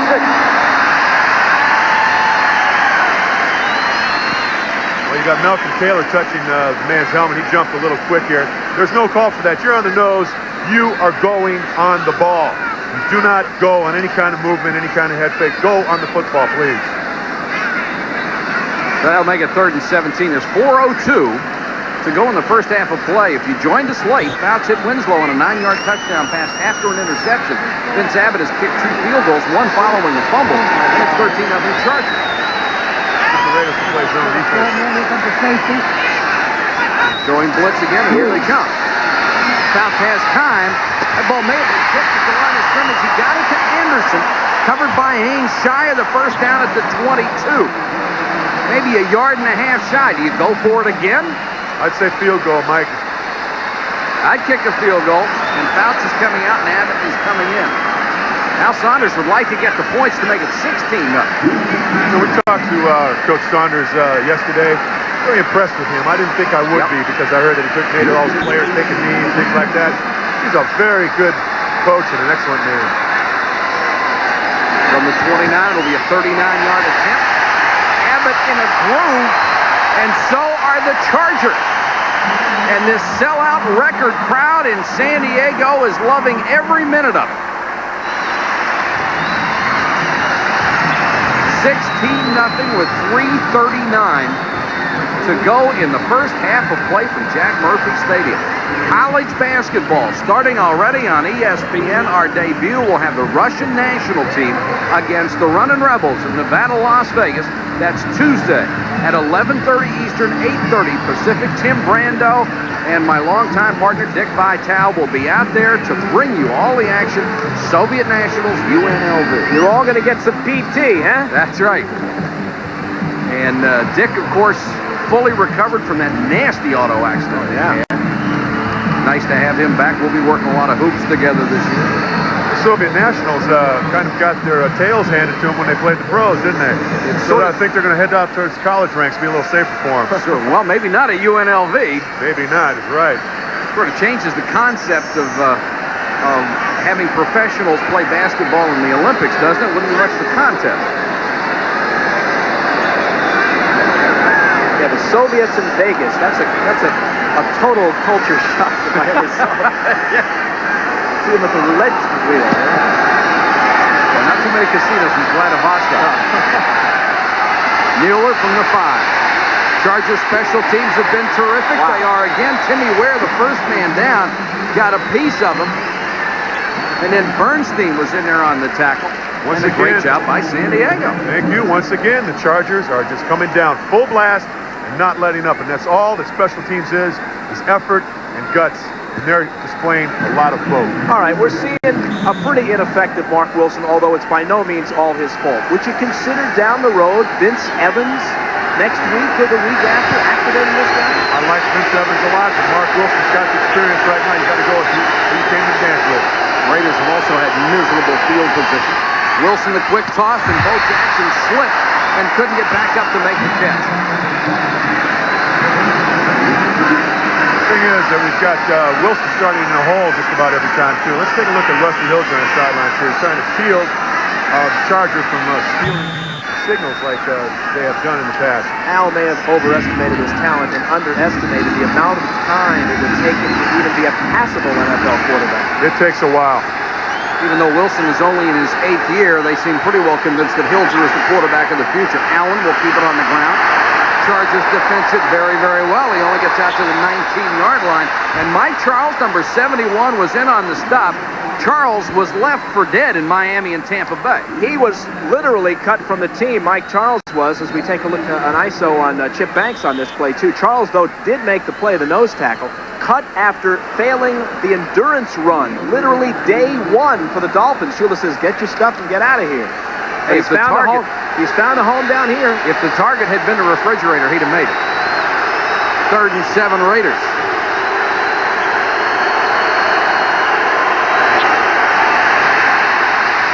Wilson threw for Christensen, never saw. Where was that football? That was a duck. There's no question about that. Looks like it slipped off his hand.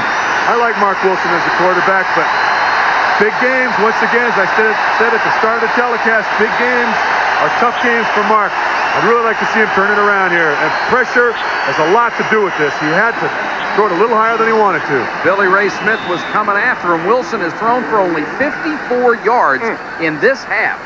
And there's 2:42 left. Talley is on to punt. Lionel James deep to receive again. Off the side of his foot. And out of bounds. At the Charger 42-yard line after a 22-yard shank. And the Chargers are in business again. There is a flag down back at the line of scrimmage.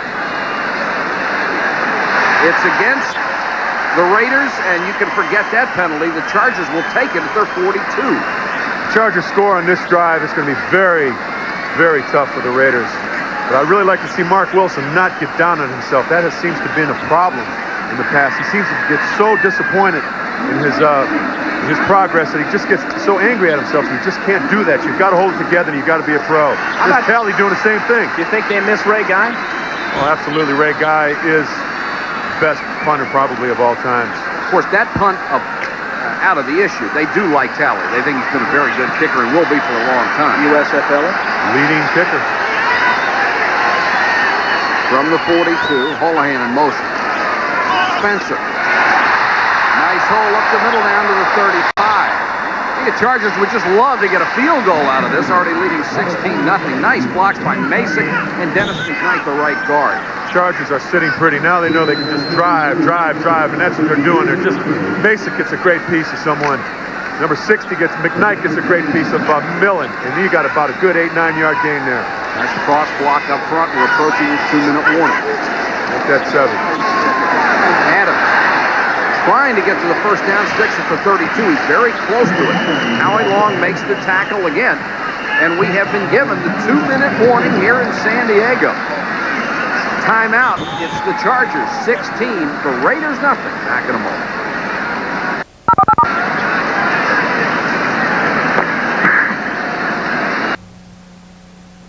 Diego. 2 minutes to go first half. It is 16-0 Chargers. One thing that I've noticed I thought was really interesting. The people here in San Diego have waited for a long time for a game like this where they're dominating the Chargers. They're not that loud. The Raiders. I mean, the Raiders. Yeah. They seem to be stunned by the fact they really haven't been that loud in this game. Yeah. They really are, but it's unbelievable the way they are dominating, too.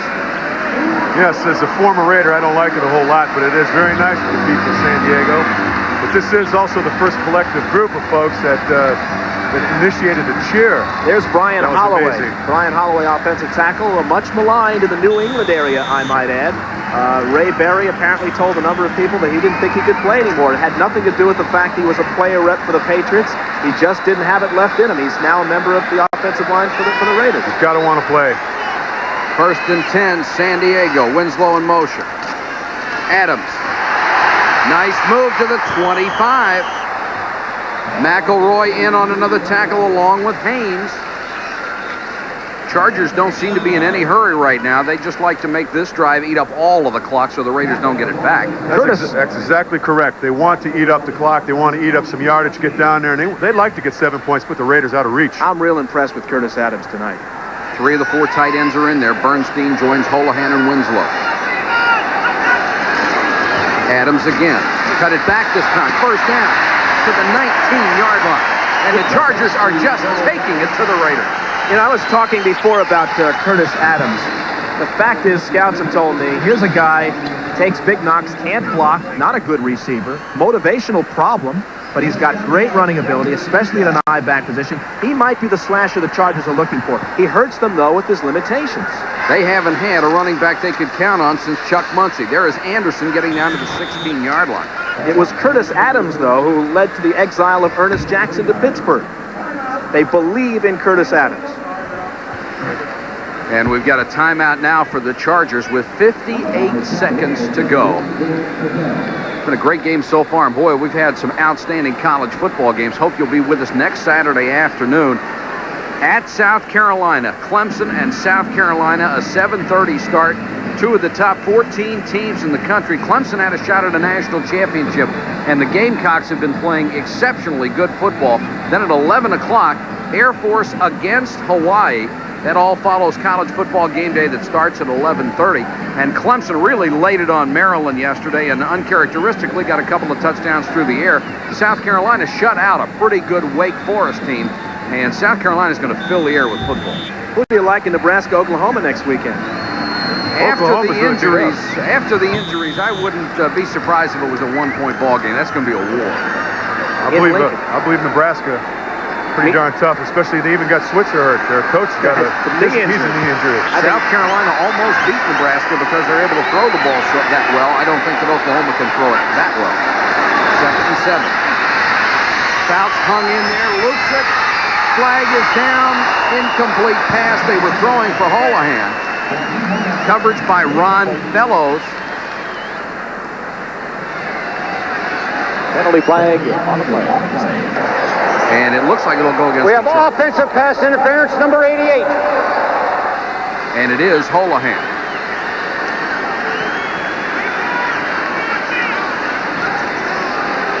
That's a real bad spot for having offensive interference right down at the goal line. And Pete's a real clutch player. I'm sure he really feels bad about that. The way they're playing, though, they can afford to make a few mistakes right now. The Raiders cannot. Well, they can and they can't. The Raiders are 3 scores away from being ahead in this game. This is a very important drive for the Chargers because the Raiders can come back and hurt you.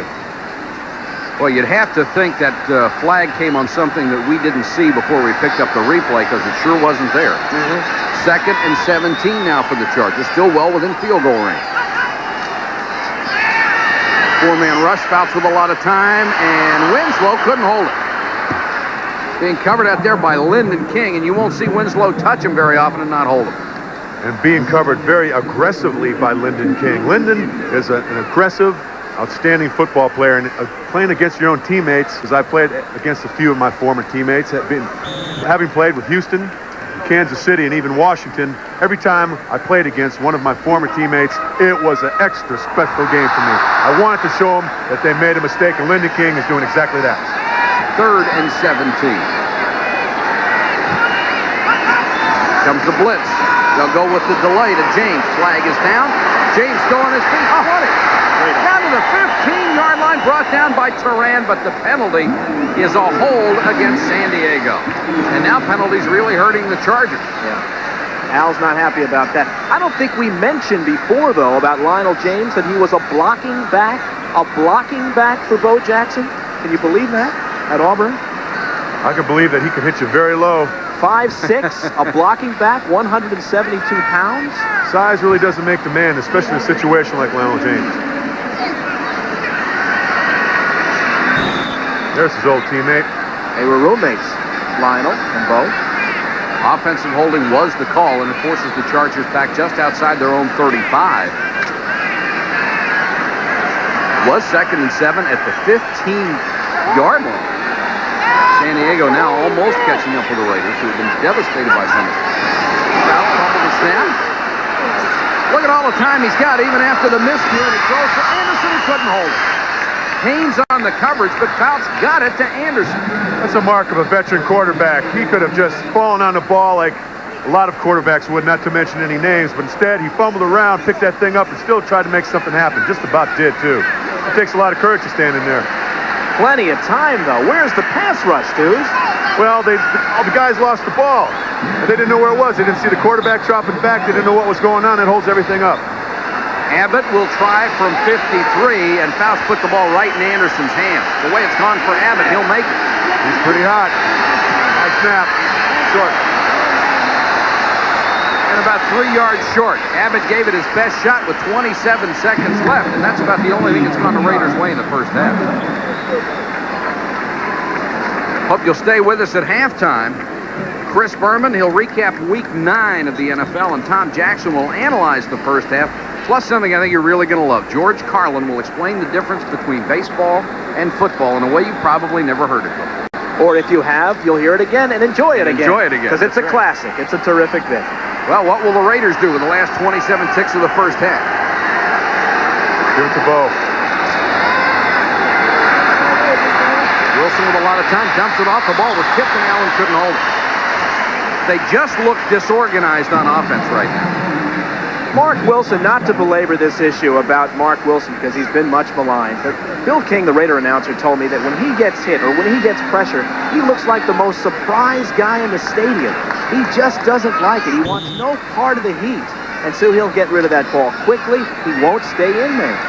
Wilson only 5 out of 11 for 54 yards in the first half. And San Diego up 16-0.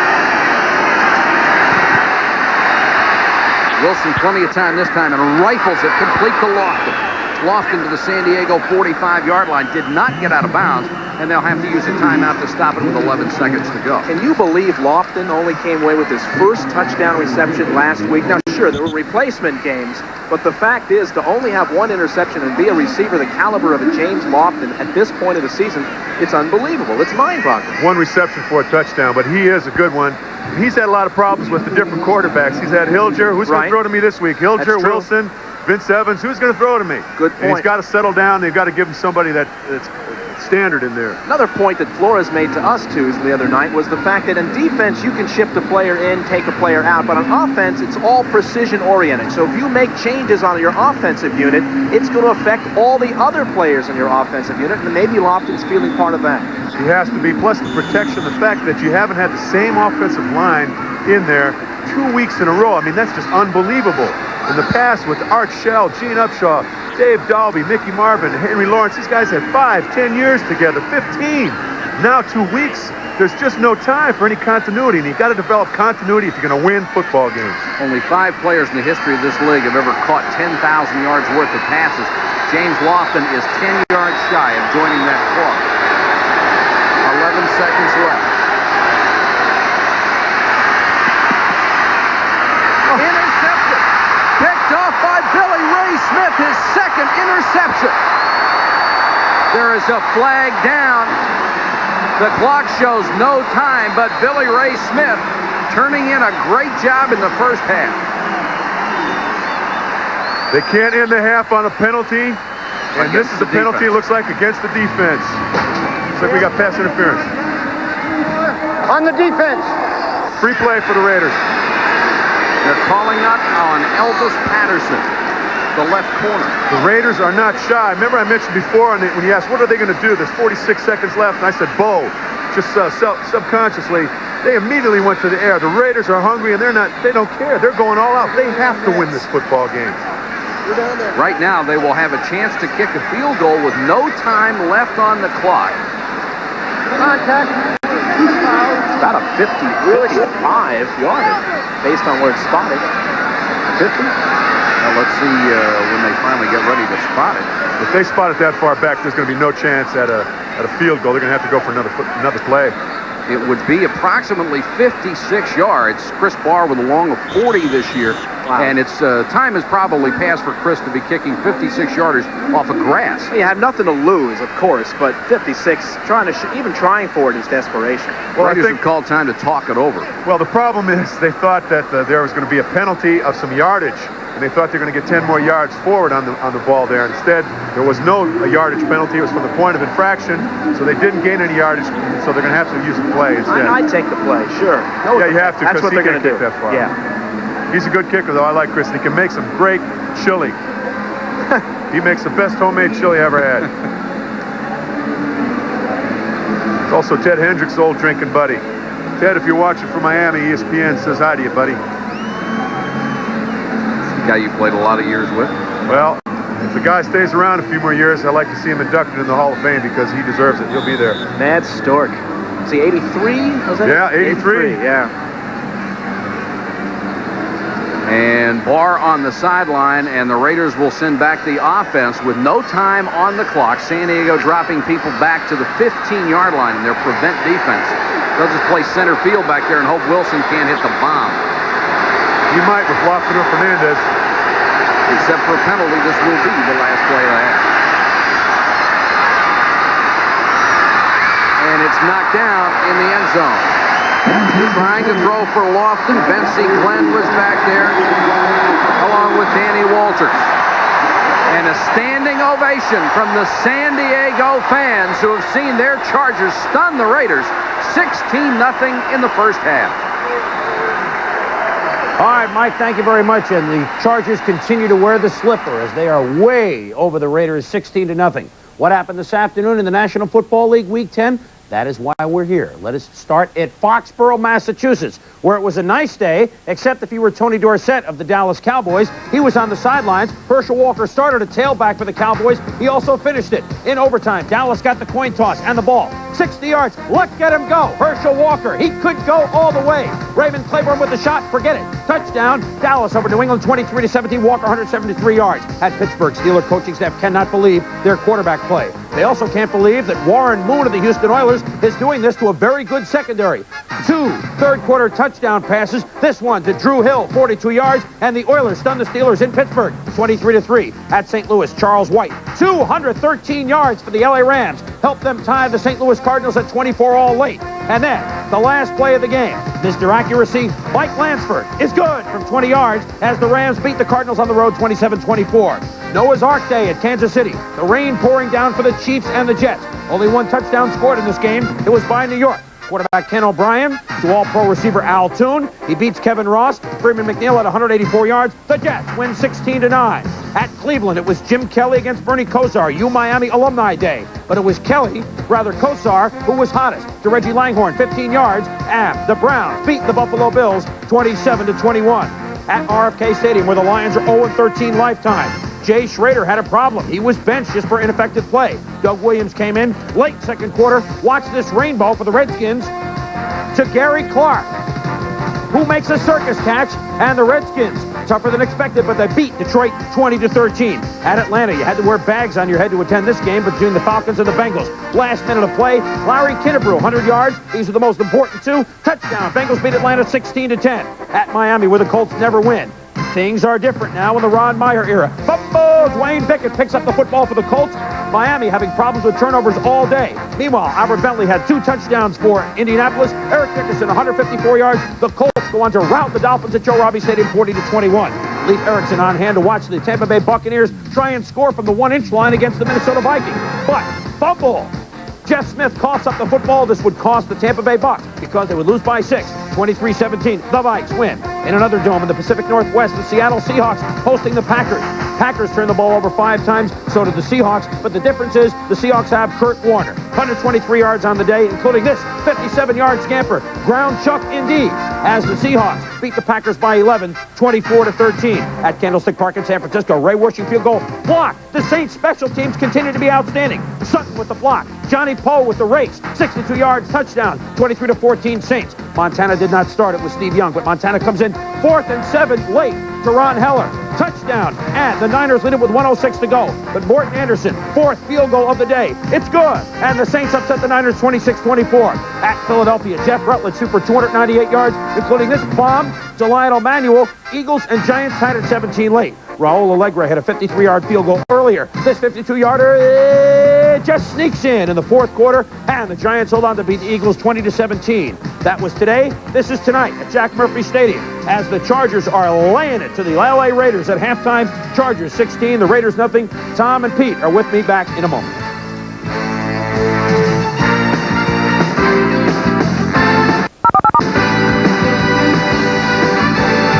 Roy Firestone, John Matuzak, Mike Patrick back at Jack Murphy Stadium in San Diego. The Chargers leading the Los Angeles Raiders 16-0. It's times like these that Bo Jackson probably wishes he were back playing in the outfield for the Kansas City Royals. But there are vast differences between the game of baseball and the game of football. Comedian George Carlin has his own ideas. Here's George. I think that bit should be in a Hall of Fame somewhere. You know, John Matuzak played baseball. That's why he ended up playing football, right? Well, all kidding aside, football is a very serious game, but so is baseball. With that ball coming in there 90-some miles an hour, it really is very serious. But it did get me when I moved from Milwaukee to Oak Creek, Wisconsin. The kids were throwing everything over my head, and I was so anxious to hit it. I hit anything, and tried to hit anything and everything they threw at me. And they laughed at me, and I never forgot that. And from that day on, I swore that I would make them pay for laughing at the twos. What position were you twos? Well, I was a pitcher. And then I went to first base, and then I went to outfield, and then I went to left out. What a great catcher. What a great catcher this guy would have made, huh? What a target, huh? We'll come back from Jack Murphy Stadium. The Chargers lead 16-0. We'll come back with more right after this. Vince Abbott of the Chargers will kick off to start the 3rd quarter. The Raiders have Vance Mueller, 42 and 85. Doki Williams deep to receive. And it's critical that the Raiders get something going on offense as we start the 3rd quarter. Mueller at the 5. And once again, Bernstein down on special teams is in on the tackle, along with Daniel Hunter, a reserve cornerback. These special teams set the pace for the start of the whole second half, and that's very important. Here we got our halftime statistics, Roy. Yeah, you take a look at the disparity there. Probably most in the passing yardage for the Chargers. And also an area the Chargers never used to excel in, time of possession. And the penalties have been such a big difference for the Raiders as well, as they've had the only two turnovers of the ballgame. Wilson opens the second half at quarterback after an ineffective first 2 quarters. Allen trying to get outside. Mike Charles, the nose tackle, came across and made the stop. And we'll take a look at what the Raiders did in the first half when they had the football, and honestly, it wasn't much. An interception on their first possession that led to a touchdown. Then they missed a field goal, their only scoring opportunity of the half. 3 plays and a punt. 1 play and Mark Wilson's second interception. Then another punt. And things just did not go well for the Raiders in the first half. They got close to field goal territory at halftime, but it was too long for Chris Barr to try. 2nd and 10. Pocket collapsing around Wilson, throwing for Williams. What a catch at the 45. There is a flag down. Again, Doki Williams was blasted by Martin Bayless. What concentration by Doki Williams out of UCLA. I think we got a defensive pass interference because it was thrown so far downfield. We'll see here. Holding, number 34, defense. Decline. Patterson. First down. Toaster. This was one terrific catch. And the irony, I guess, here is that Doki Williams wanted to be traded to the San Diego Chargers about 3 weeks ago. Look at the throw, too. Right on the money. Beautiful catch. And big pressure, too, from Patterson. Best throw Wilson's had the entire ballgame. Allen on the toss. Oh, no. Another flag is down, and again, this is going to be a hold on fullback Steve Smith, who was leading the play, and for the second time in the ballgame, he just grabbed the linebacker and held him. And it was Chip Banks. Those are bad practice habits. You know, those something that you pick up. You practice like you play. I always made it a point to practice very hard, but also, like I said, Holding, number 35, offense, still first down. you don't practice hold, you hard. need to do a little better than that. Yeah, you sure do. You got to have a little more technique involved here. Oh, yeah. He's just very anxious to get the job done for Marcus. You can't blame him there. He gets an A for effort, but he gets You can, 0 for wait a minute. results. No, you can blame him there. Of course you can. He held. Not when a guy plays that hard and is giving his best. You just can't get down on him too much. 1st and 20 for the Raiders. I'm sure Mark Wilson isn't real thrilled with him right now. Dump it off to Allen on the screen. Get out. Allen gets out to about the 43-yard line. The Raiders are converged on again, and Mike Charles, who's had a big defensive game, chased the play down. He sure did, but the reason he chased it down is because Maraldi got in front of him, and Maraldi just couldn't get moving. And you've got to get on track if you want to spring up back like a Marcus Allen. Mike Charles has become a vocal leader of the San Diego Chargers of late, too. In addition to coming in late, he has turned this football team around defensively. Gain of 8 on the last play at 2nd and 12. Oh. They're waiting for him to break one, but Gil Bird came up and got him at the 45 for a 2-yard gain that time. On this replay, I'd like to show you the blocking by Marcus Allen as well. Marcus blocks 2 men on this play. He blocks one guy. You don't see him. First guy, then he gets off and he gets another guy. Now this is what I call being unselfish and paying the price. You know, they don't care who gets the job done with the Raiders as long as someone gets it done. So far, no one has. 3rd down, 8 yards to go.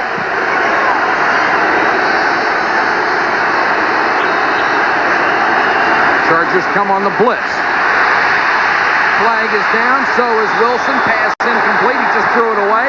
Another flag is down, and they'll get him for intentional grounding on that. There will be loss of down. And they should. Lee Williams, the guy given the rush. Maybe the biggest, brightest spot on the defensive line for the Chargers. We'll wait for the call. We have offensive holding and intentional grounding on the offense. Boy, a litany of penalties. Well, you got Big Lee is playing against John Clay, a rookie out of the University of Missouri. The problem with being a rookie in the offensive line is, like Tom Flores said last night, it's such a precise position. Lee Williams, a USFL castoff. Tom Bass, the former defensive coordinator for the Chargers, telling me he may be the most underrated defensive lineman in the American Football Conference. 15 of the 21 players on the defensive roster for the Chargers were waived or traded just before they were going to be waived. That's why they call them the cast-offs, and right now they're tossing a shutout. Great scouting, though, when you think about it. That's Intentional just great. grounding. He's lost it down. 4th down. When you take a look at all the guys they picked up, you know, every one of them, Humiston and Elvis Patterson, Mike Charles, they saw something, the scouts did, in the films. They saw something they liked, and they were able to motivate these players into playing well as a unit. Defensive coordinator Rod Lynn said it's just hard for him to believe that teams gave up on the guys that he ended up picking up for next to nothing. Lionel James waiting at his own 23, and it's been a busy night for Stan Talley.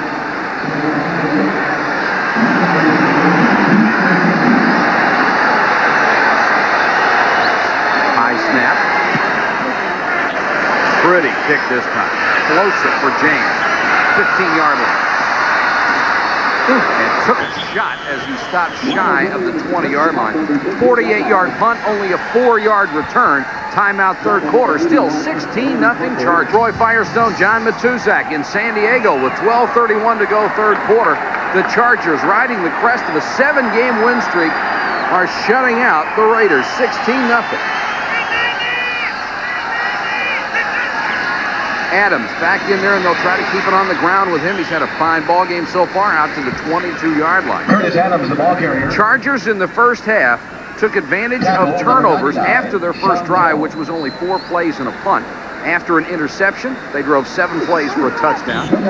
Next time they had to punt the ball after only 3. Got 1 of 2 Vince Abbott field goals on the next drive, followed by the second, and Abbott was just about perfect. Hit his 3rd after an 11-play drive, and then finally missed from long range, and it's 16-0. 2nd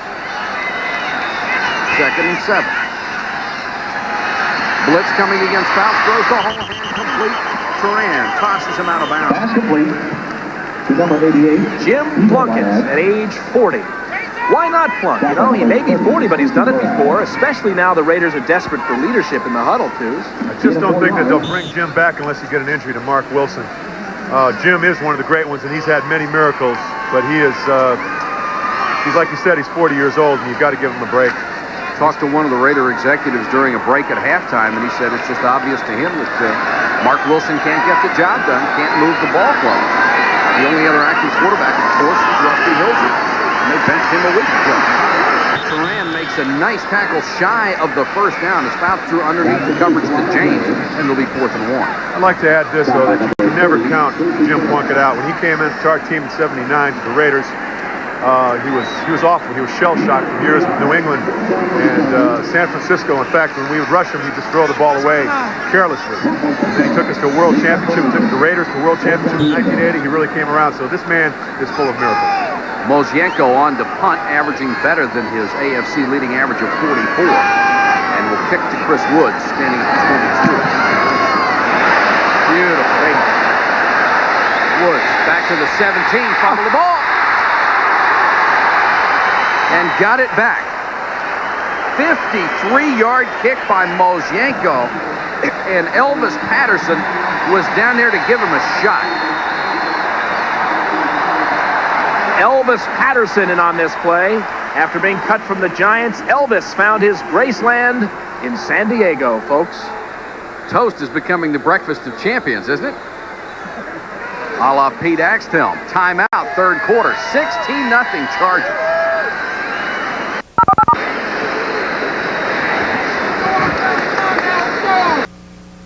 Again. Michael, of 9 Raider starts, 7 have begun on their own 20 or shorter, or inside their 20. That's great play by the Chargers. Has to be frustrating for the defense. They played a pretty good ball game. Their offense has produced absolutely nothing for them. Delay, Bo Jackson.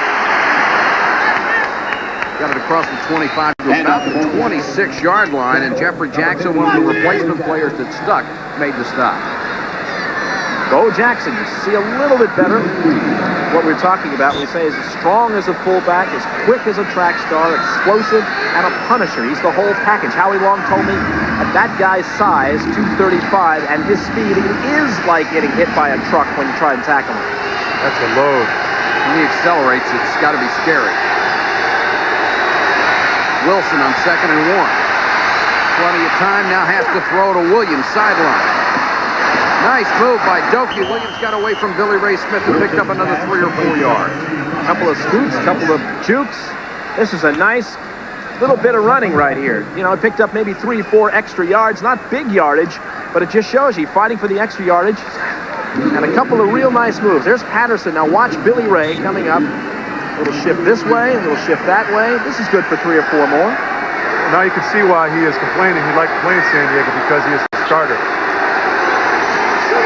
Allen and Patterson up from the corner makes the stop for a yard gain. I'm really impressed by Elvis Patterson. He has come to play tonight. He's shown he's a guy that's given a second chance, a new lease on life, similar to some people that I knew in the past. The reason he was cut from the Giants, some say, was after Willie Gault beat him in the Bears game. He kind of pulled up slowly on a play that didn't necessarily decide a touchdown, and Bill Parcells apparently didn't like that and cut him the next day. San Diego's very happy to have him. Here comes the blitz on 2nd and 8. Wilson unloads for Lofton and complete. And they got to Wilson, made him throw it before he wanted to. Lee Williams putting the pressure on him along with Billy Ray Smith on the blitz. We talk about Bo Jackson. Can he block for Marcus Allen? Take a look at this block right here, Twos. He steps up and he takes a man on right here. Billy Ray is a load to begin with. Billy Ray comes. He took him the only way you can take someone that size is low. But they're getting to Mark Wilson. They're putting the pressure on him, and that's frustrating for a guy like Mark. And that's why they're down 16-0.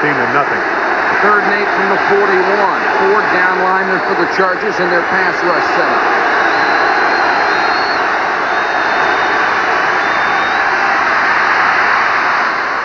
Knocked away by Patterson, intended for Lofton. It'll be 4th down. Thrown behind Lofton, I think.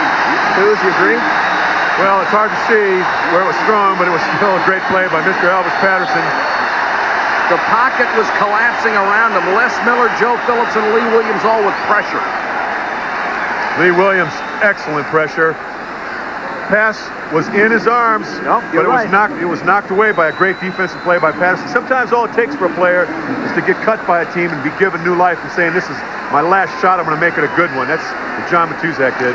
Stan Talley to punt to James. Another pretty kick. James driven back inside the 10. Great coverage.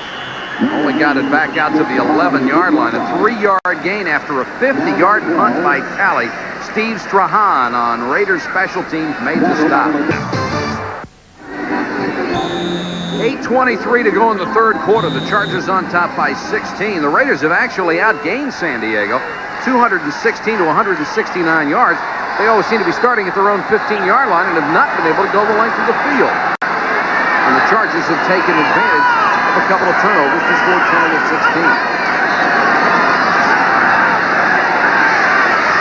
Sideline to Anderson, stays in bounds and gets to the 35-yard line. Gary Anderson made the tackle, or made the catch in front of Jerry Robinson for 23 yards. Let's see Gary Anderson right here. Interesting to note that he had only one play over 60 yards all last year, and it was the last game of the season. That was the longest play, 65 yards. It's interesting also to note this has not been a very explosive team offensively. Longest rush from scrimmage, only 25 yards. Anderson, as a running back, will dive forward after almost being stopped in the backfield. Down to the 38. One thing the Chargers have done very well is keep linebackers isolated on their receivers. Take a look at Howie Long here. See him working in the middle here. He's working hard, gets rid of his man. Dennis McKnight got held here, but at the same time, you got to let the running back make a cut off of you. See how he made his move a little quick, got rid of his man a little too soon. I'm no one to correct an all-pro, but you've got to be very careful. He had his man under control, but don't get rid of him too soon, because that causes the man to cut back inside. Second and 7. Fouts over the middle, overthrew one receiver, underthrew another. Too high for Winslow, too short for James. Yeah, it's hard to tell where he was going. Watch the hit for Van McElroy, the safety, on Kellen Winslow on this play. They were thinking of maybe making a trade to the Cardinals, giving up McElroy to get Neil Lomax, and they didn't want to do it. They think that much of McElroy. Now, of course, the cynics say, hey, Neil Lomax would be the key for this football team, but McElroy is that good a football player. Millen got there just a touch late on the last play. Fouts downfield, incomplete at the 30-yard line, and Haynes with good coverage on Anderson. Gary Anderson really scares me. He reminds me of a lot of Fred Bolingnikov with speed. Now that is a dangerous combination. Majority of the USFL guys said that Gary Anderson was the best player in that league. 4th and 7, and Moshenko comes on to punt. Woods is again deep to receive, standing at about his own 15, and if they don't get a poor kick or a good return, it's miserable field position again for the Chargers.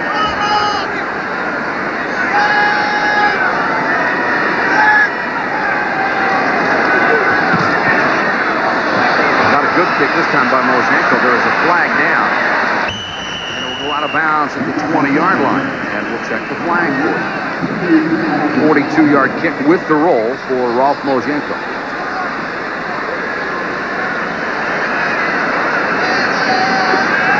And the preliminary signal is against the Raiders. We'll check it out for you with Pat Haggard.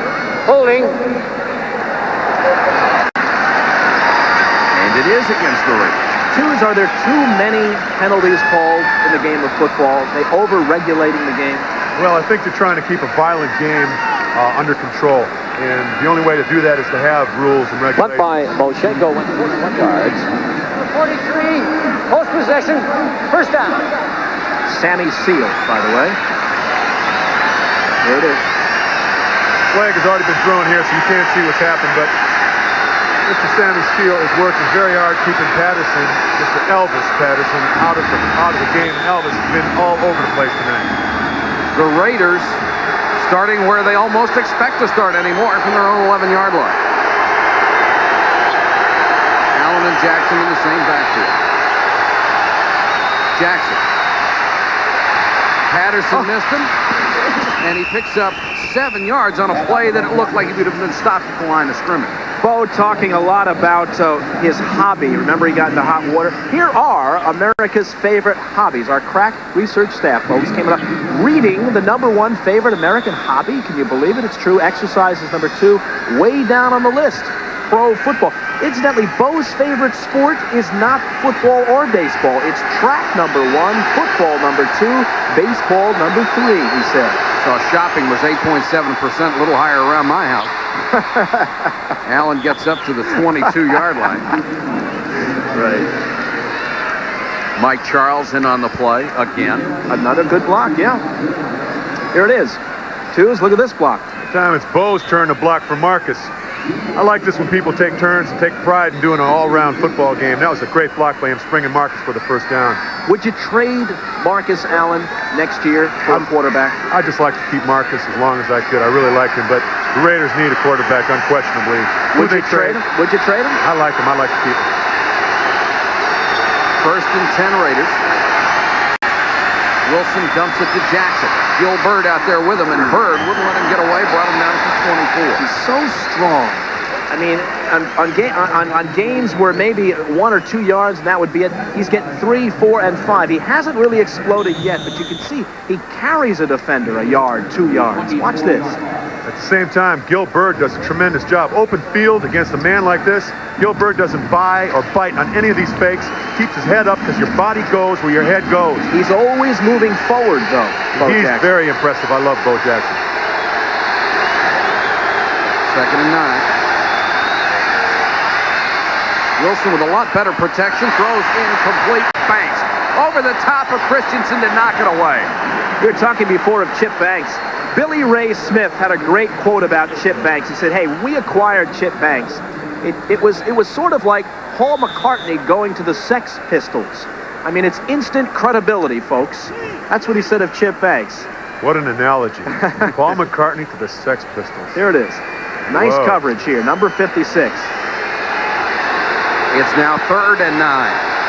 The Raiders really need to get something started. We've got 5:15 to go in the 3rd quarter. They're down by 16.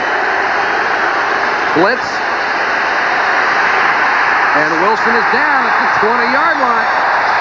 They sent everybody. Billy Ray Smith came from the outside. The pocket collapsed. Wilson tried to go up the middle, and the Raiders just can't get it going. Crowd is loving this. As a former Raider, I must admit, it is hard to take, but I have to hand it to the San Diego Chargers. They came to play football tonight. Well, they're 7-1. Nobody outside of San Diego believes, but if this keeps up, they'll be 8-1 with an 8-game win streak. And somebody better start believing before they're 13-1. 15-1. You got to get to 13 first. I sure do. James had a seam almost broken, got back over the 40, a 12-yard return after a 50-yard stand tally punt. We have a timeout. 4:43 to go in the quarter, still 16-0.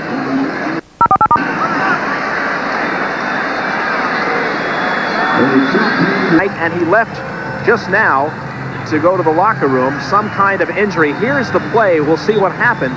Chip Banks on the coverage. He had an injured heel, but it's hard to see if it's the heel or if it's his hand, his wrist, something. It didn't really favor his leg, so it might have been something in his wrist area. His back. We'll find out. We don't want to speculate. Okay. And here's the San Diego option, and James, who has the option of tossing it to Anderson, kept. And you know, if San Diego runs an option, Dan Fouts is not going to be involved in it. Lionel Washington made the stop. Well, Dan Fouts runs about a 5.5 40, but that's not why they pay him all that money. They pay him that money to throw that football the way he does. And the reason I said that to the back, because Chip Banks went right over the top of Todd, cut him right in half, and when Todd walked off the field, he tried to walk up straight, but he couldn't. That's the only reason, because I had a back injury too, so it's a very tough thing. We'll check it. We'll find out. 2nd and 10. Anderson goes to the top of the screen as a wide receiver. Fouts throws that way through behind him in midfield. Turan was coming up on the coverage. It's not been the greatest of games for Dan Fouts, but he has gotten his team into the end zone and gotten 3 field goals, mostly on Raider mistakes. Seems like both teams are letting up a little bit. I know the Raiders can't afford to, and neither can the Chargers. The Raiders have no one to go to. There's no one on the sidelines. There's no Jim Plunkett to call and suddenly put on a uniform. What are they going to do, call Rusty Hilger? I don't think so. They got to stick with what they got. Todd Christensen being x-rayed. His index finger is what we're told, being like x-rayed right now. Looked like his hand. Thank goodness.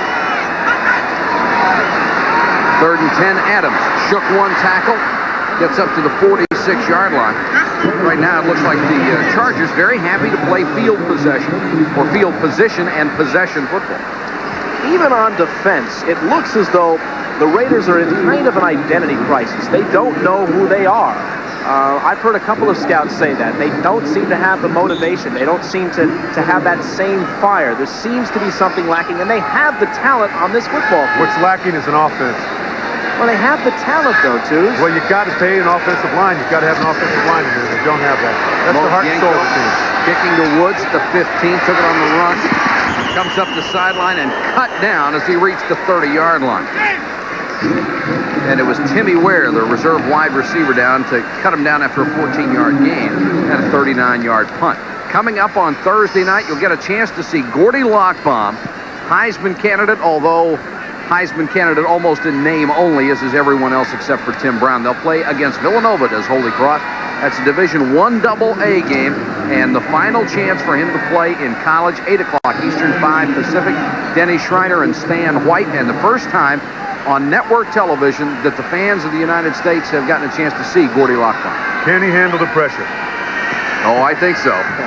They've been on a roll this year. 3:17 to go, 3rd quarter. Raiders have it at their own 29. Hey, this is great field position for them tonight.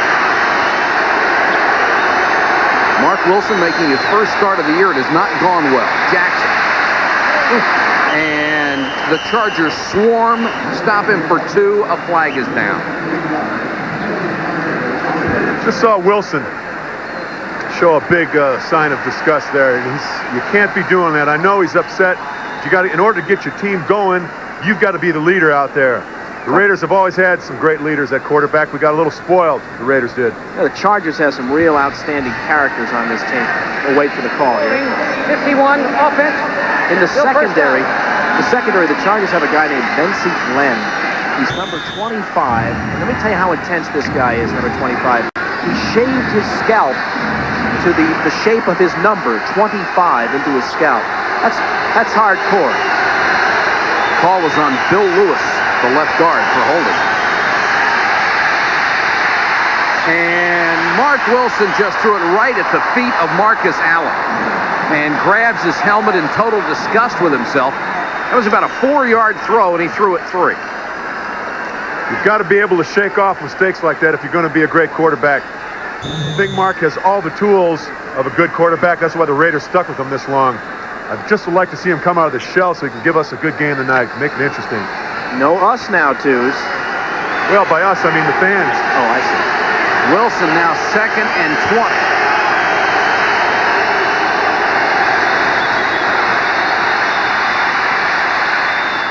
Far sideline to Lofton, complete, driven out of bounds there by Danny Walters. Now look at that throw. That throw was right on the money, and that was about going cross play about 40 yards. We're going to show it from the end zone for you, folks. 17-yard gain. But look at the arm that he had to put on there. This tight spiral on that baby. That thing had to be on the money. So, just like I said, he's got the ability. He's got to just start believing in himself. And I know he can do it. Well, it is obviously his at this point after taking over from Rusty Hilger. Let's see if he gets hot. 3rd and 3. Jackson got him hemmed in at the sideline and knocked him out of bounds. Bayless, the first man that hit him, and then Gilbert ran him out at the sideline. That's some great defense there by the San Diego Chargers. To stop a guy like Jackson, you got to have great pursuit. Defense is all hustle. And let's analyze what you just said. Great defense by the San Diego Chargers. How many times in the last few years has that been said? Not enough to make them winners. Now they're becoming winners, and this is why. Big 3rd down. You can stop the whole Raider drive, and they've done it right there. Cut him off on the angle that time. And that's not easy to do on a Bo Jackson. Now, 4th and a yard. Tally back into punt again. let's see, Michael, how he punts this time. His last one was 50 yards, and the one before that was about 20. See how consistent he is. Bad snap. Got it back, though. Hits a line drive this time, just getting it out of there. James dodges one tackler. He's got some room out here. And another punt return where he was a step away from breaking it. Gets 5 yards after a 34-yard kick. Vance Mueller made the tackle. Well, the reason also for this great return is not only the missed tackles that you're going to see here, but the fact that it's a line drive kick. Very few guys had a chance to get down there in time. Gives Lionel a chance to get on track. A lot of guts doing this, too. A lot of guts doing this in traffic. Very much so, Roy. He is really a tough character. 1:54 to go, third quarter. San Diego continues to lead at 16-0. Chargers have the ball back. Adams. He's had a good night running the football. Gets it up to the 36-yard line. I think the Chargers have learned how to win, being 7-1. The replacement team, and there's the defense that has shut out the Raiders so far. They've got to be very proud of themselves, the way they have put it together. Billy Ray Smith, I think, probably put it best when he said they just have the chemistry. Sometimes you get it, you throw 20 guys together, and it's there. He doesn't know why, but it is there.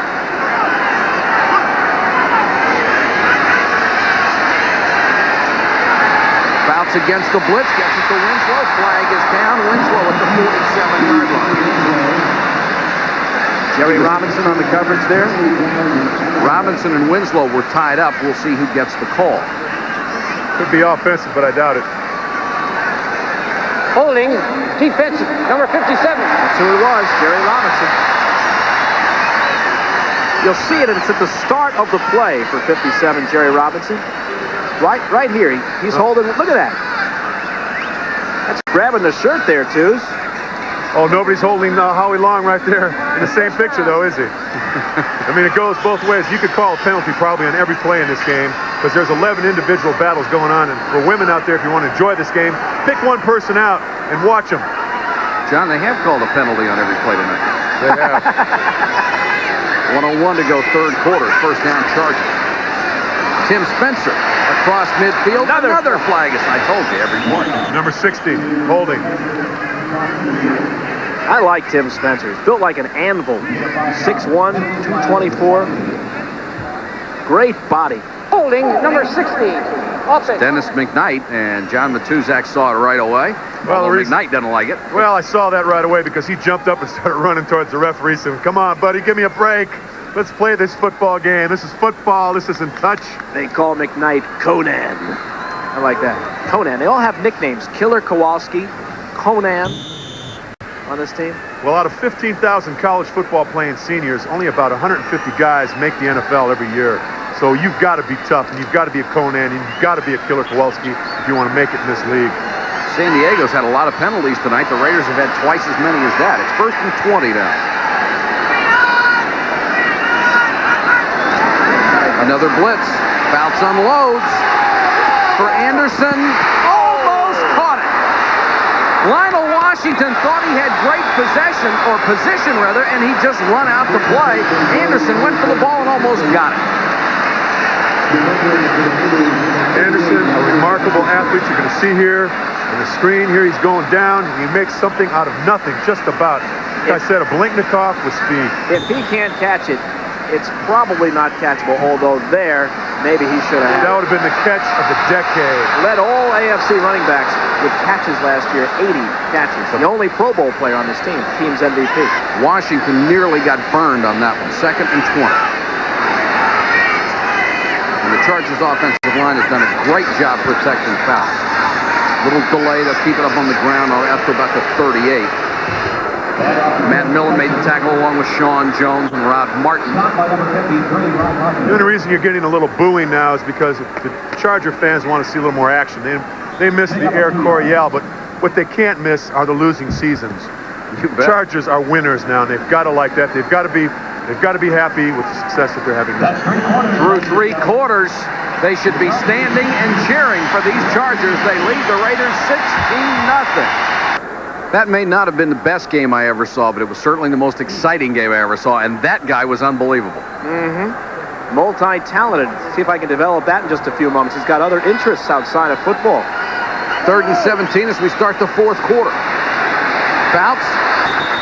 And he's down. Dan is not about to get back up, and Howie Long had a big hand on him for the 2nd sack of the ballgame. We're talking about Winslow, number 80. He's got a play out. It's called Struggle. It's about the plight of the black man in America. Very serious writer. He wants to be an actor, too, as well as an attorney. They talk about struggle. I say, hey, Kellen, you're making $700,000. What do you know about struggle? He said, struggle is not merely an issue of money. Very, very thoughtful man. And a very nice person, too. Chris Woods is back to receive the punt. I keep waiting for the Raiders to come with a block to try to get something started. Good protection. And Mojenko, not a good kick this time. And Woods takes it out of bounds at the 37-yard line. Only a 30-yard kick off the side of the foot of Rolf Mojenko. Bensie Glenn. Now, there's the guy we were talking about, number 25. This guy is hardcore. He's wearing his helmet now, but he burned in his number, folks, to show everyone how much he loves playing for the Chargers. 2-5 in the back. What is that, a stencil, twos? How do you do that? Did you ever pull anything like that? No, that's directly out of University of Venus. 2-5, Bensie Glenn. The crowd trying to give the Charger defense a little boost here. This is the best start the Raiders have had all night. Wilson deep, and Lofton was bumped by Walters, and the pass falls harmlessly on the grass here at Jack Murphy Stadium. He was bumped while the ball was in the air. Still no call. Looked like they might have gotten away with one on that. Of course, the Raiders like to throw deep, and don't they have the people that can go get it with Lofton and Fernandez, Dokie Williams, Hester? They've got the limousine lineup. They just don't have the chauffeur. Or the wheels. 2nd and 10. Good wheels being the offensive line. Good point. They'll go with Allen. And Allen hit by Les Miller, another one of the replacement players who made the stop. Miller was putting handles on coolers in a cot factory before the strike came up. And here's what they've done to Mark Wilson. And the 4 knockdowns may be, along with the 15 hurries, the biggest things in there. That's pretty tough to get that many knockdowns against a quarterback 6'5". That means there's extreme pressure coming in Mark Wilson's face on almost every passing down. 4-man line in there for the Chargers. The Raiders only 1 of 10 third down conversions tonight. Wilson throws for Williams, and they rule it incomplete. Couldn't hold it in San Diego territory at the 48. Danny Walters on the coverage. And Wilson has to pick himself up again. Dokie just dropped this ball. Watch the coverage right here. Now, this is also a very bad place to drop it. Since he wants to be traded to San Diego, he shouldn't drop it in front of the San Diego bench. No, he should have had that. Right That's there. not Mark Wilson's fault, that's for sure. Look at the reaction here from Wilson. Ah, come on. Now, sometimes things, when they go wrong, everything goes wrong. I really like to see the Raiders turn around. It's very frustrating for Raider fans, but at the same time, it's got to be great for Charger fans. It's got to be especially tough on a guy like Wilson who takes a beating, or the offensive line who's getting pounded on every play, and watch a wide receiver drop the football. Talley, a booming kick that they'll let go this time. Beautiful. And out of bounds inside the 5. Beautiful 55-yard coffin corner kick by Stan Talley. 13:32 in the game. It's still 16-0. San Diego takes over at its own 2. Adams across the 5. McElroy came up to finish him at that point after Bill Pickell had slowed him down. Oh, what's impressive? What's impressive is the fact that the Raider defense is not letting up. They've got a lot of pride, and they're showing it. Defense has played well. It has been the Raider offense that has produced absolutely nothing tonight. And their mistakes have led the Chargers to it. Adams on the toss. Across the 10, first down out to the 14.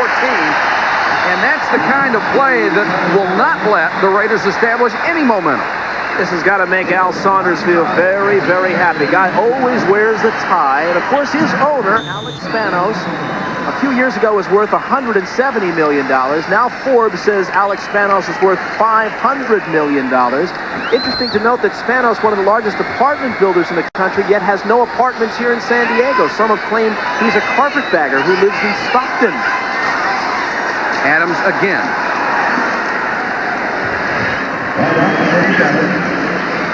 Jerry Robinson on the tackle. You wonder with a guy worth $500 million if he'll give Mr. Saunders a little bonus at the end of the year, huh? This is the coach of the year, folks, right now.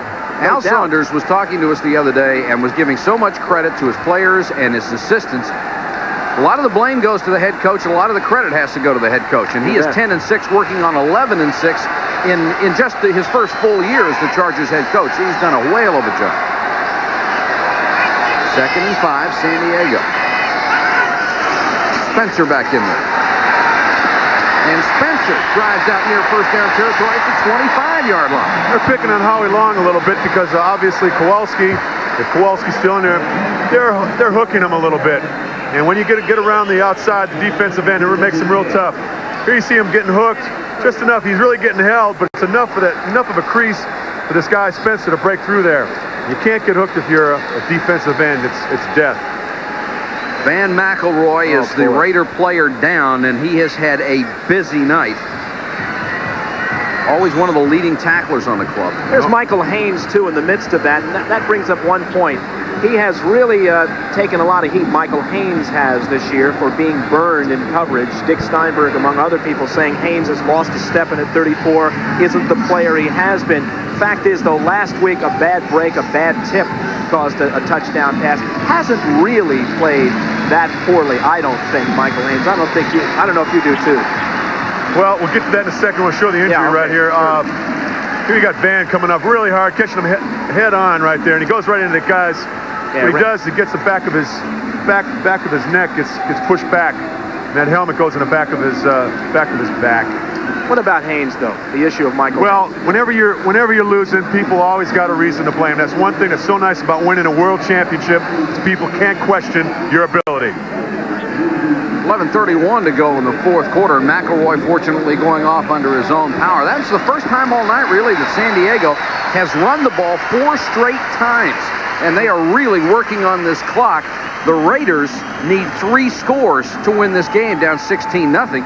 And San Diego wants to chew up as much of that clock as possible. Interesting point to make, though, again, about the Marcus Allen issue, is the fact that he has been dominant against the Chargers, but in recent weeks has not been the Marcus Allen we've seen before, and again tonight has failed to get a 100-yard effort in the last 16 games. He's just not the dominant back he used to be. That's another problem offensively for the Raiders. Well, he got off to a great start tonight, Roy, but they haven't given him the ball that much. It's been Bo Jackson since then. Adams, good-looking running back. Jerry Robinson and Lyndon King, the first 2 guys to him. You see McElroy. That's where you get a pinched neck. Yep. This was one problem with the way the helmets are designed. If you don't have a collar back there, the back of that thing, the helmet is just creased in the back of your vertebrae and can really cause painful injuries. Another thing to mention about the secondary, too, for the Raiders is this. You're talking about McElroy. This team's secondary, the Raiders' secondary, has had only 2 interceptions in the last 5 games. They just aren't picking the ball off. The booing you heard was because Todd Christensen came back out of the locker room and has rejoined his teammates on the sideline. 2nd and 8, play action by Fouts. Deep sideline for Anderson. Turan knocks it away. A flag is down. This will be an interesting call. He says it's offensive. Stacy does. Certainly did look defensive. This will be very interesting to see in an isolation.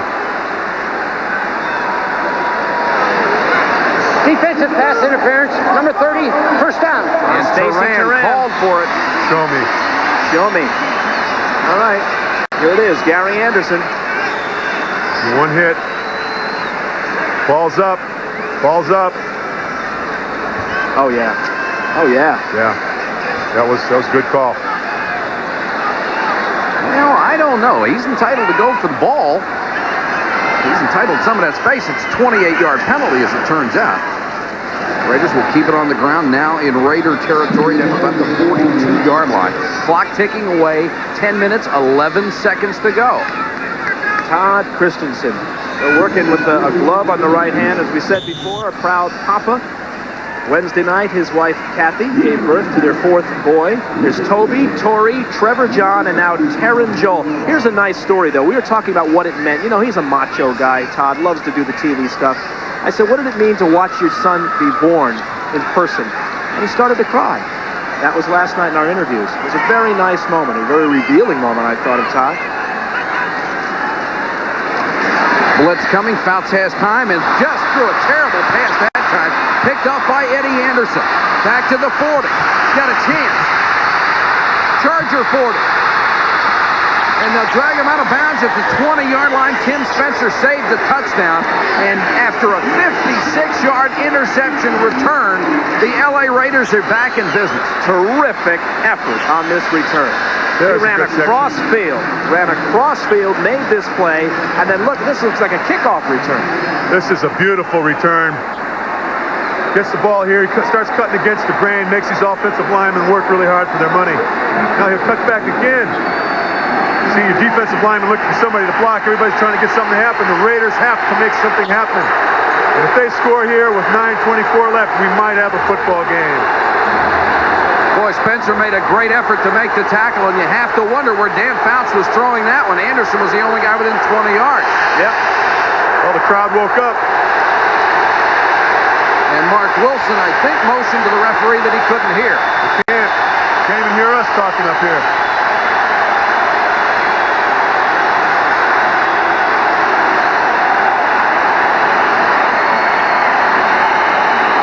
Now, you've got to be careful here, because the more you complain to the referees here, the more the crowd loves it. So just don't react to their reaction, really. Now, Roy, what's the deal with all those towels? The crowd really helped them win a week ago. Remember Pittsburgh with the terrible towel?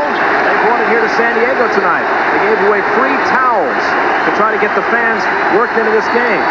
The only way to take these fans out of the game and keep them quiet is by making something happen.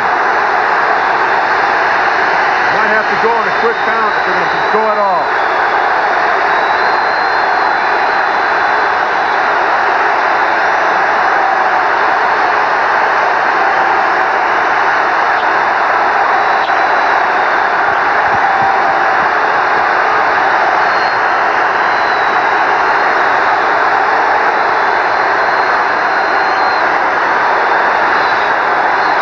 Wilson is doing a very smart thing. He's not being intimidated by it. He's standing in the line of scrimmage. He said, I've got all night. They are not running the 30-second clock because of the crowd. It just sits on 30. Well, I'm amazed that they finally woke up. Their club has been beating the Raiders all night. Here they go.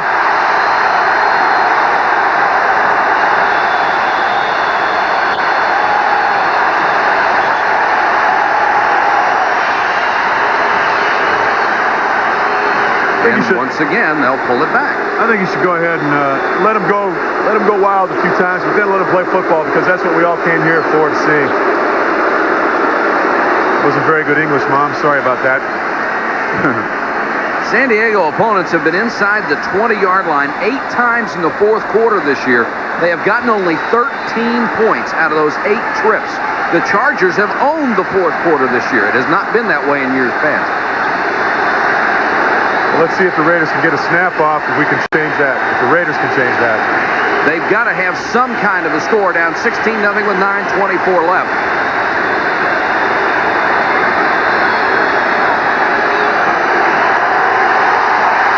A new stadium record, 60,639. They continue to add seats for the upcoming Super Bowl, but they're all full tonight.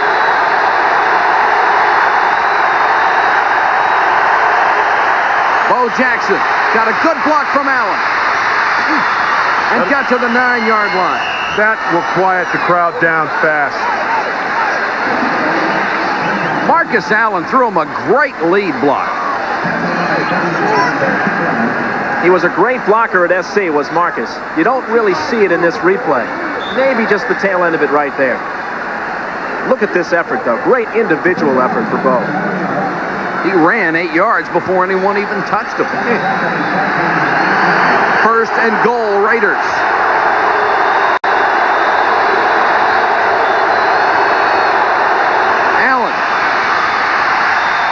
to the 6. And it's Chuck Ian, the nose tackle, who had him around the ankles. And this, of course, is eating up the clock, too, running the football. There's about 8.5 minutes left. Wasn't that back in the 60s when Green Bay had the big rivalry with Detroit? And they penalized Detroit Lion fans, I think 5 yards, and they really went crazy. Oh, yeah. That's all you need to do.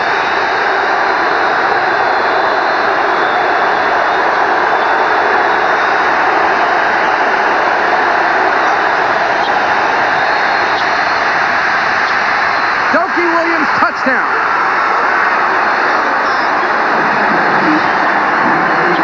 That'll do it. You notice how quiet the crowd got all of a sudden? There is a flag down in the end zone. Wonder who it's against.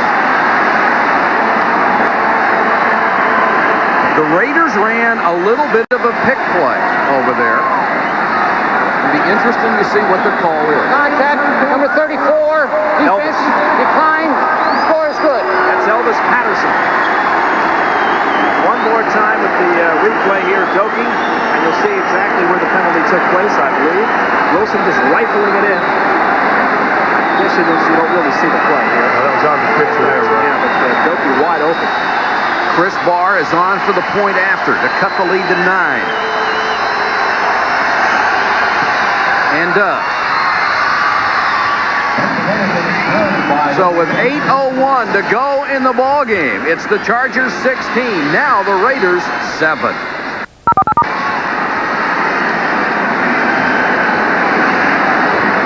Can do the next time they get their hands on the football. They need 2 more scores to win this game, assuming the defense can hold San Diego. I think you're going to see a fired-up Raider defense, because now they've got a chance. They've been playing strong all the way along, but now you're going to see a little added incentive here because they have a chance. Gary Anderson waits at his 1-yard line for the kick from Chris Barr. And it's a good one. Anderson at the 4. Got a seam and just tripped up as he got to the 26-yard line. Could have changed the whole ball game right there. Jamie Kimmel got a piece of an ankle and tripped him up.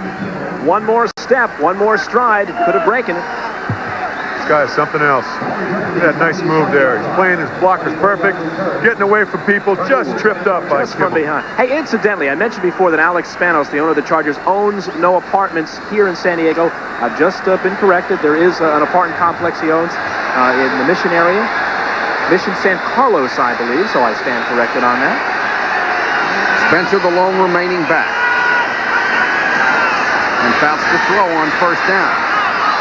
Sideline for James, covered very well that time by Lionel Washington. Good pressure up the middle made a difference right there in the way that pass was thrown. It was a little bit off target for Dan Fouts because of the pressure. That's the secret. Dan Fouts is pressure up the middle. Right here is a pressure in the middle. He felt that, and he had to pull back a little bit on his release. Fouts 15 out of 31, but he's only hit one of his last 7. Told you the Raiders are going to be coming now. He's only got 149 yards.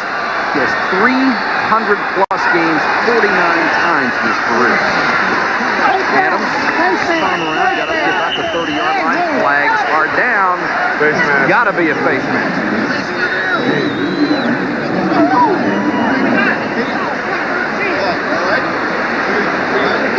And Curtis Adams shaking the head, making sure all the parts are still there. Number 83, 5-yard penalty. Number 93. That's got to be Greg Townsend. He said 83, but it is 93. I know where 83 is. Historic. He's in Miami. No question about it here. Greg Townsend, no doubt about it. Well, he does a good job getting away from his blocker, and he just gets his hand caught in there, and that wasn't on purpose, but too bad. It's a bad mistake at this time, but it was all effort right there. Hurts to look at this play. Look at this, the way he twists this guy's neck around, Curtis Adams. Well, he put his hand, he just reached his hand out, and then he caught it right in the face mask. That's why they only gave him a 5-yard penalty, because it was unintentional. Second down, 3 yards to go, not an automatic first down. It's the 34.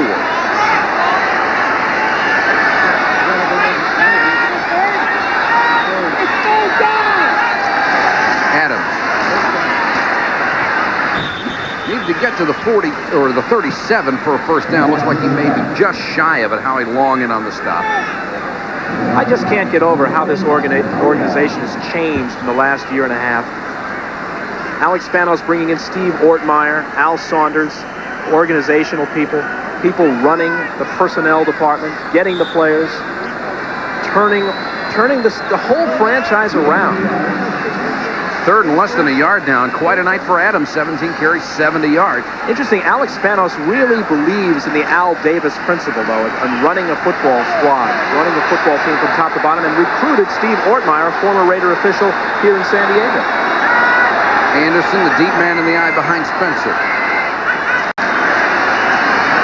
He dives. They pushed him back. There was a flag down. Anderson tried that in the first half and easily got a first down. Looks like it's against the Raiders. Offside, lined up defense. Mistake you can't make if you want to get back into the ball game. You cannot line up offsides. You cannot have face mask penalties. Did you see Curtis Rouse in there? I was going to say. Number 79. He comes in on those short yardage situations. Look at him come off here, 79. Number 70. What do they call him? Boo-Boo? Something like that? Boo-Boo Rouse? 340, you better be careful what you call him. And look at those Raiders. What an effort to go up there and meet Anderson, but the front guys will line up. There's Boo-Boo. Check out Boo-Boo. 79. Where's Yogi, Boo-Boo? He is listed at 340 pounds. He's another replacement player out of Tennessee, Chattanooga. More important than that, it's a 1st and 10. Boy, Lyndon King was really waiting for him that time. Hey, Roy, how much groceries does Rouse eat each week? I mean, you've had everything else, right? What was the most you ever weighed on the field, by the way? 309 pounds. And he's what, 340? Yeah, he's 340, but that looks like it's about in a 6'2" package. It's a little bit different, but that's right. He's, from what I understand, he's very tough off the line of scrimmage, but pass protection doesn't have the feet yet. He's got the weight.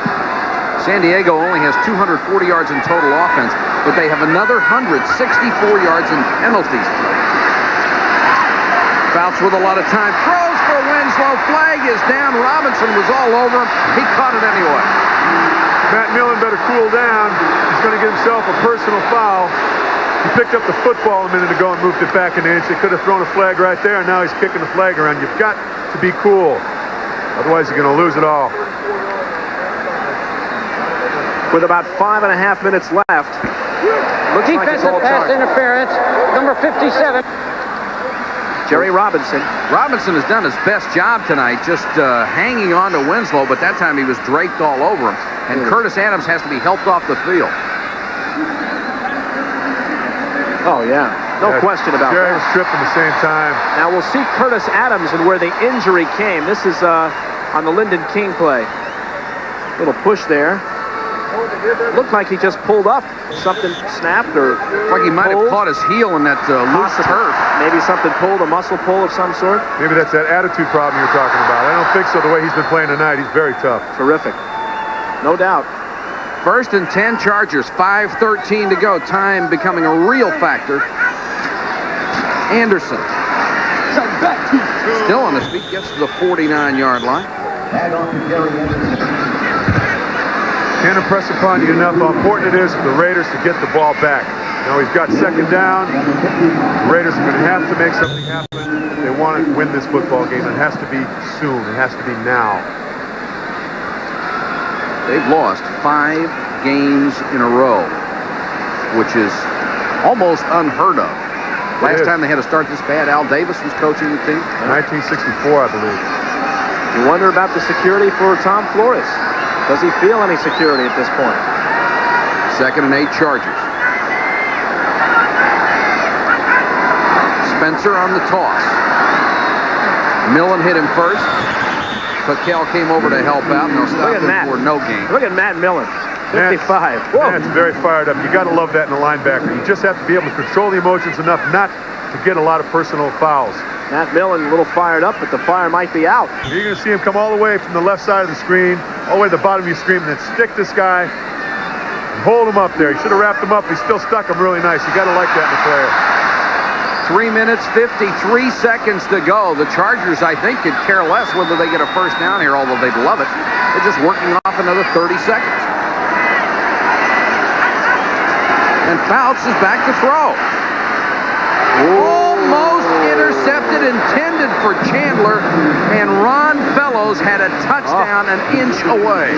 He picks this ball off, Mike and Twos, and we got a 16-14 game with the extra point. Look at this.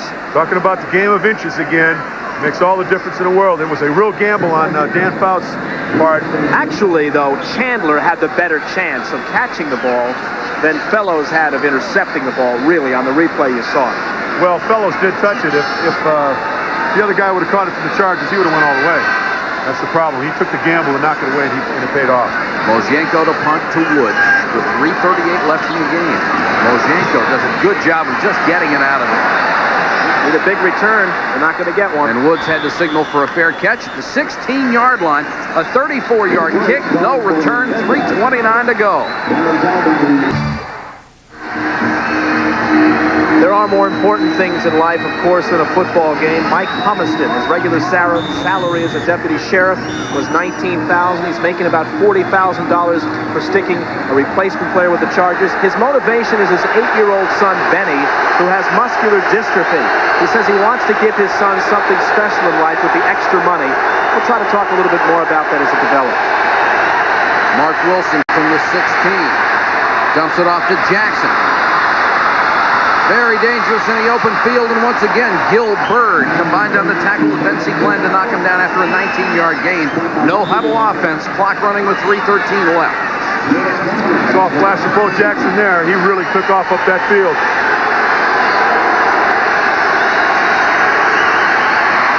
Wilson under pressure, threw it low, flag goes down late. Probably a holding against the Raiders, it is. And Joe Phillips, number 75, came up like he was the man being held.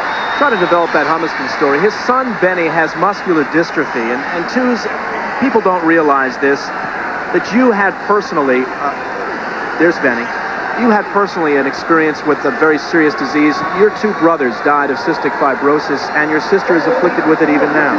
I lost two brothers, Christopher and David, to cystic fibrosis, and I tried to play for 3 people, and I also tried to party for 3 people, and that's where I got in trouble. But if you love your family, there's nothing more important. You realize really what life is all about.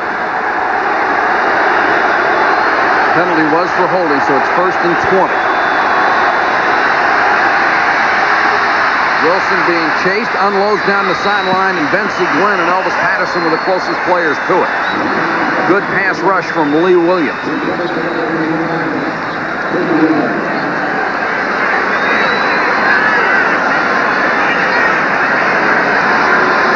We've got a 2nd down now. I want to see what the Raiders have got to go long. Let's see if they should set up with a couple of shorter patterns to get that 1st down and work their way down eventually. I don't see them going anywhere long because they haven't had anything long yet, have they, Michael? No, they certainly haven't. They've only got 2:54 left to do it, down by 9 points.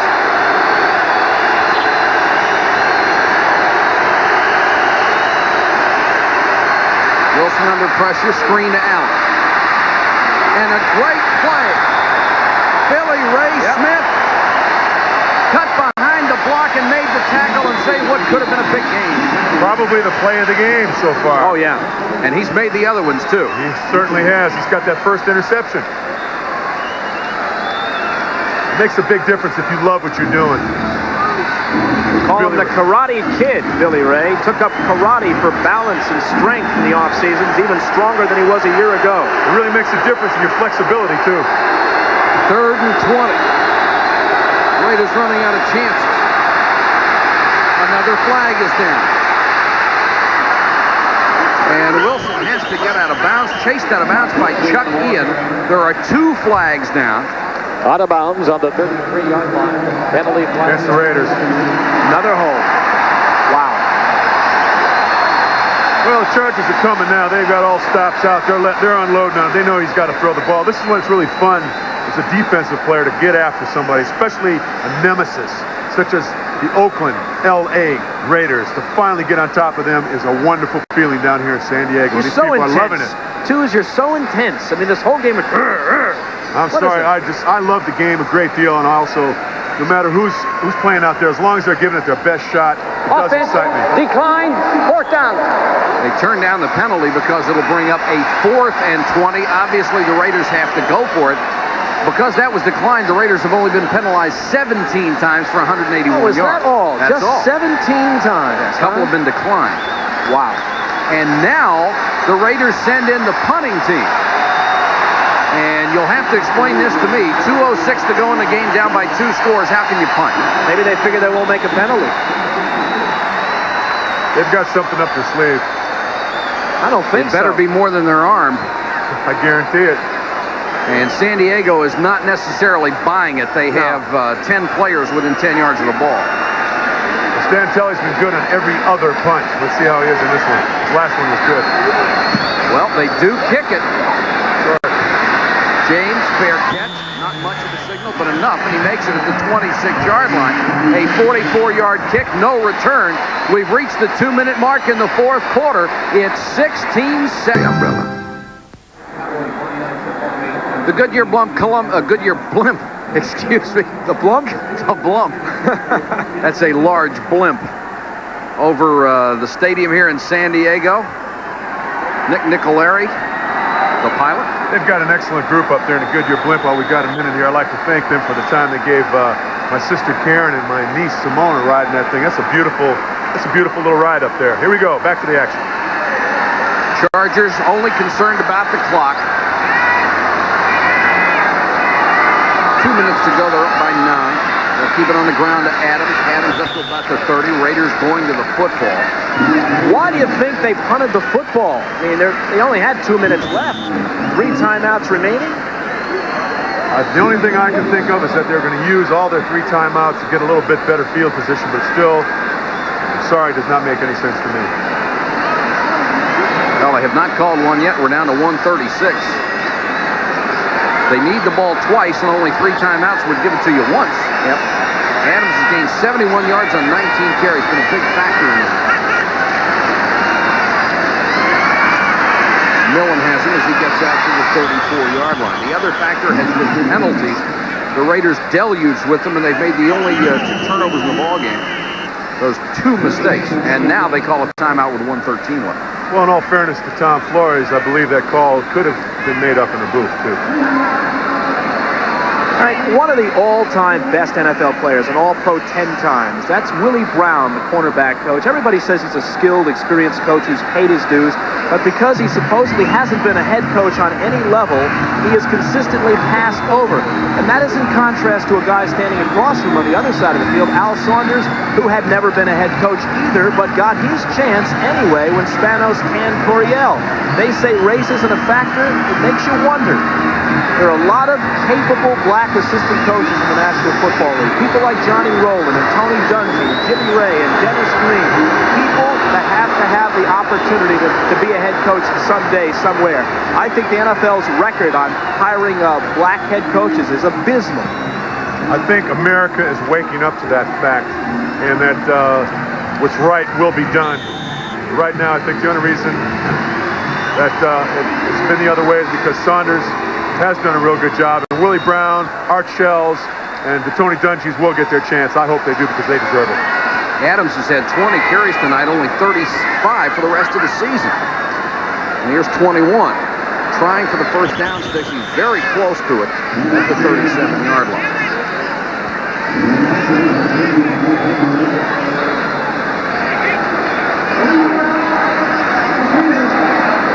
This telecast is presented by the authority of the National Football League. It is intended for the private use of our audience. Any rebroadcast or other use of the telecast without the express written consent of the National Football League is prohibited. 1:06 to go, and Tom Flores watching his team go down for the 6th straight time. And, John, I would say it pretty well puts them out of the contention for a playoff. It really does. They felt that if they won 6 of the last 7 games, they'd come out with a 9-win season and a possibility to make the playoffs. This will really make it tough to win 6 out of the last 6. It'll be very tough for the Raiders or for any team in this league. Matt Millen and Dan Fouts exchanging greetings over the spot of the ball. And it's going to be short of a first down. Yeah, Matt Millen is an expert when it comes to spotting football. Believe me, he does know where the ball should be. It's one thing he's very good at besides being an aggressive, hard-nosed linebacker. Well, he was right this time. So with 1:06 to go, the Chargers sent in the punt team.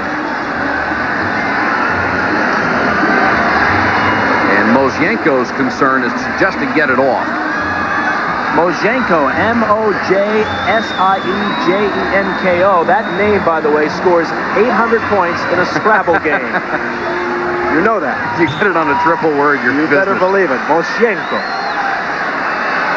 Raiders showing the rush with 10 men at the line of scrimmage. It's their only chance to block this game. And the Chargers know it. They will block accordingly. Got it off in a hurry. And the distance didn't make a difference at all. He just wanted to get the thing out of there without having it stuffed in his face. A 35-yard kick from Mojenko. 55 seconds left. And the Raiders have the ball. At the Pro Bowl on ESPN, the Travelers Corporation will present the Travelers NFL Man of the Year Award to the player whose on-field performance is complemented by significant community involvement. This year's nominees from the Chargers, Dan Fouts, the quarterback, and from the Los Angeles Raiders, running back Marcus Allen. These are the stand-up guys in the NFL. Sean Jones does a great job with community up there in Los Angeles as well. Desperation time for Wilson. Patterson had his hands on it and couldn't hold it. Intended, I suppose, for Lofton. They're playing 25 yards deep. That makes it awful tough to go that deep. Lofton knew it, and he held up because he knew he was going to get nailed if he would have went for it. What is the future of the Raiders quarterback situation?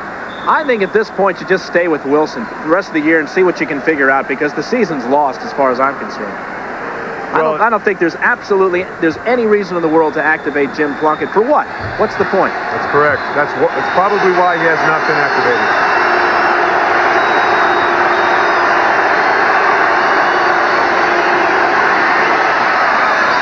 Over the middle to Christensen, playing with a glove on the injured right hand, made the catch down to the 47-yard line. Bayless on the coverage, along with Gil Bird, a little slow getting up, 24-yard gain. Put across Christensen's face. That's cute.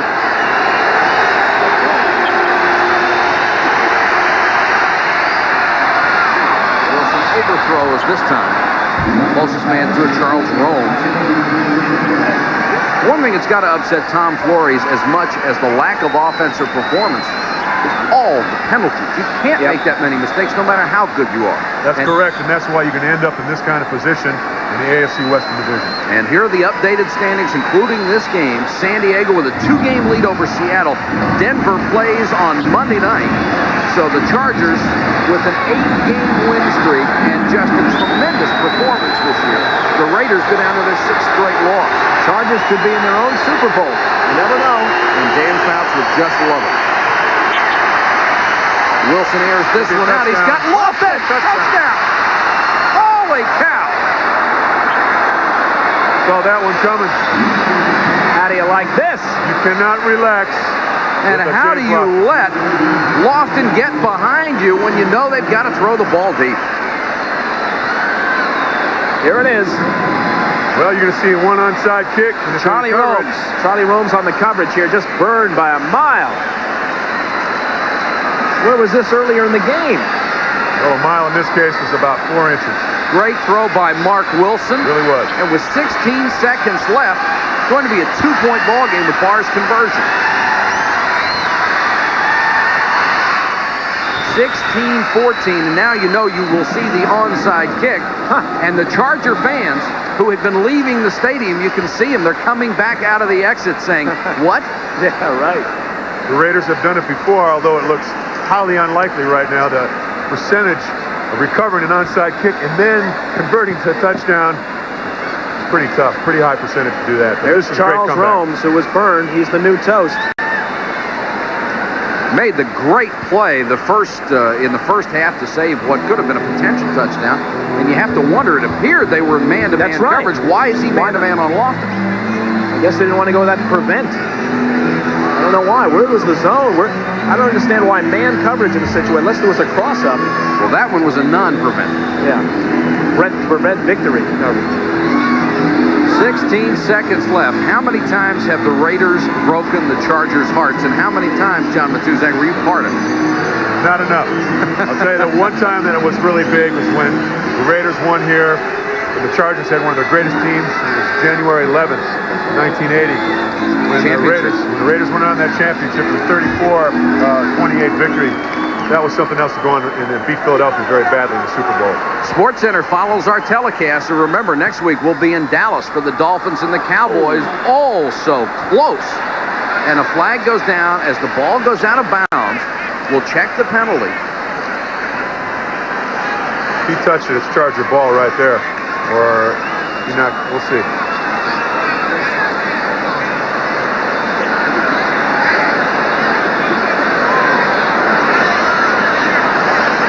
Charger ball. And the Chargers are happy about it. As well they should be. First down, right there. Looked like it may have been touched by Pete Holohan and then gone out of bounds, so the Chargers will get the ball at the spot. Interesting, similar finish to what it was a week ago, too, right? Right. Final dying seconds of the game. Suddenly a team that really showed very little all game long. It's a perfect kick by Chris Barr right here. Just out of the hand. That was very, very close. Doki Williams flying down the sideline. The ball bounces right, and the next time you see him, he's in the end zone. And now the Chargers, all they have to do is fall on the ball. The Raiders with one timeout. The blanket backfield.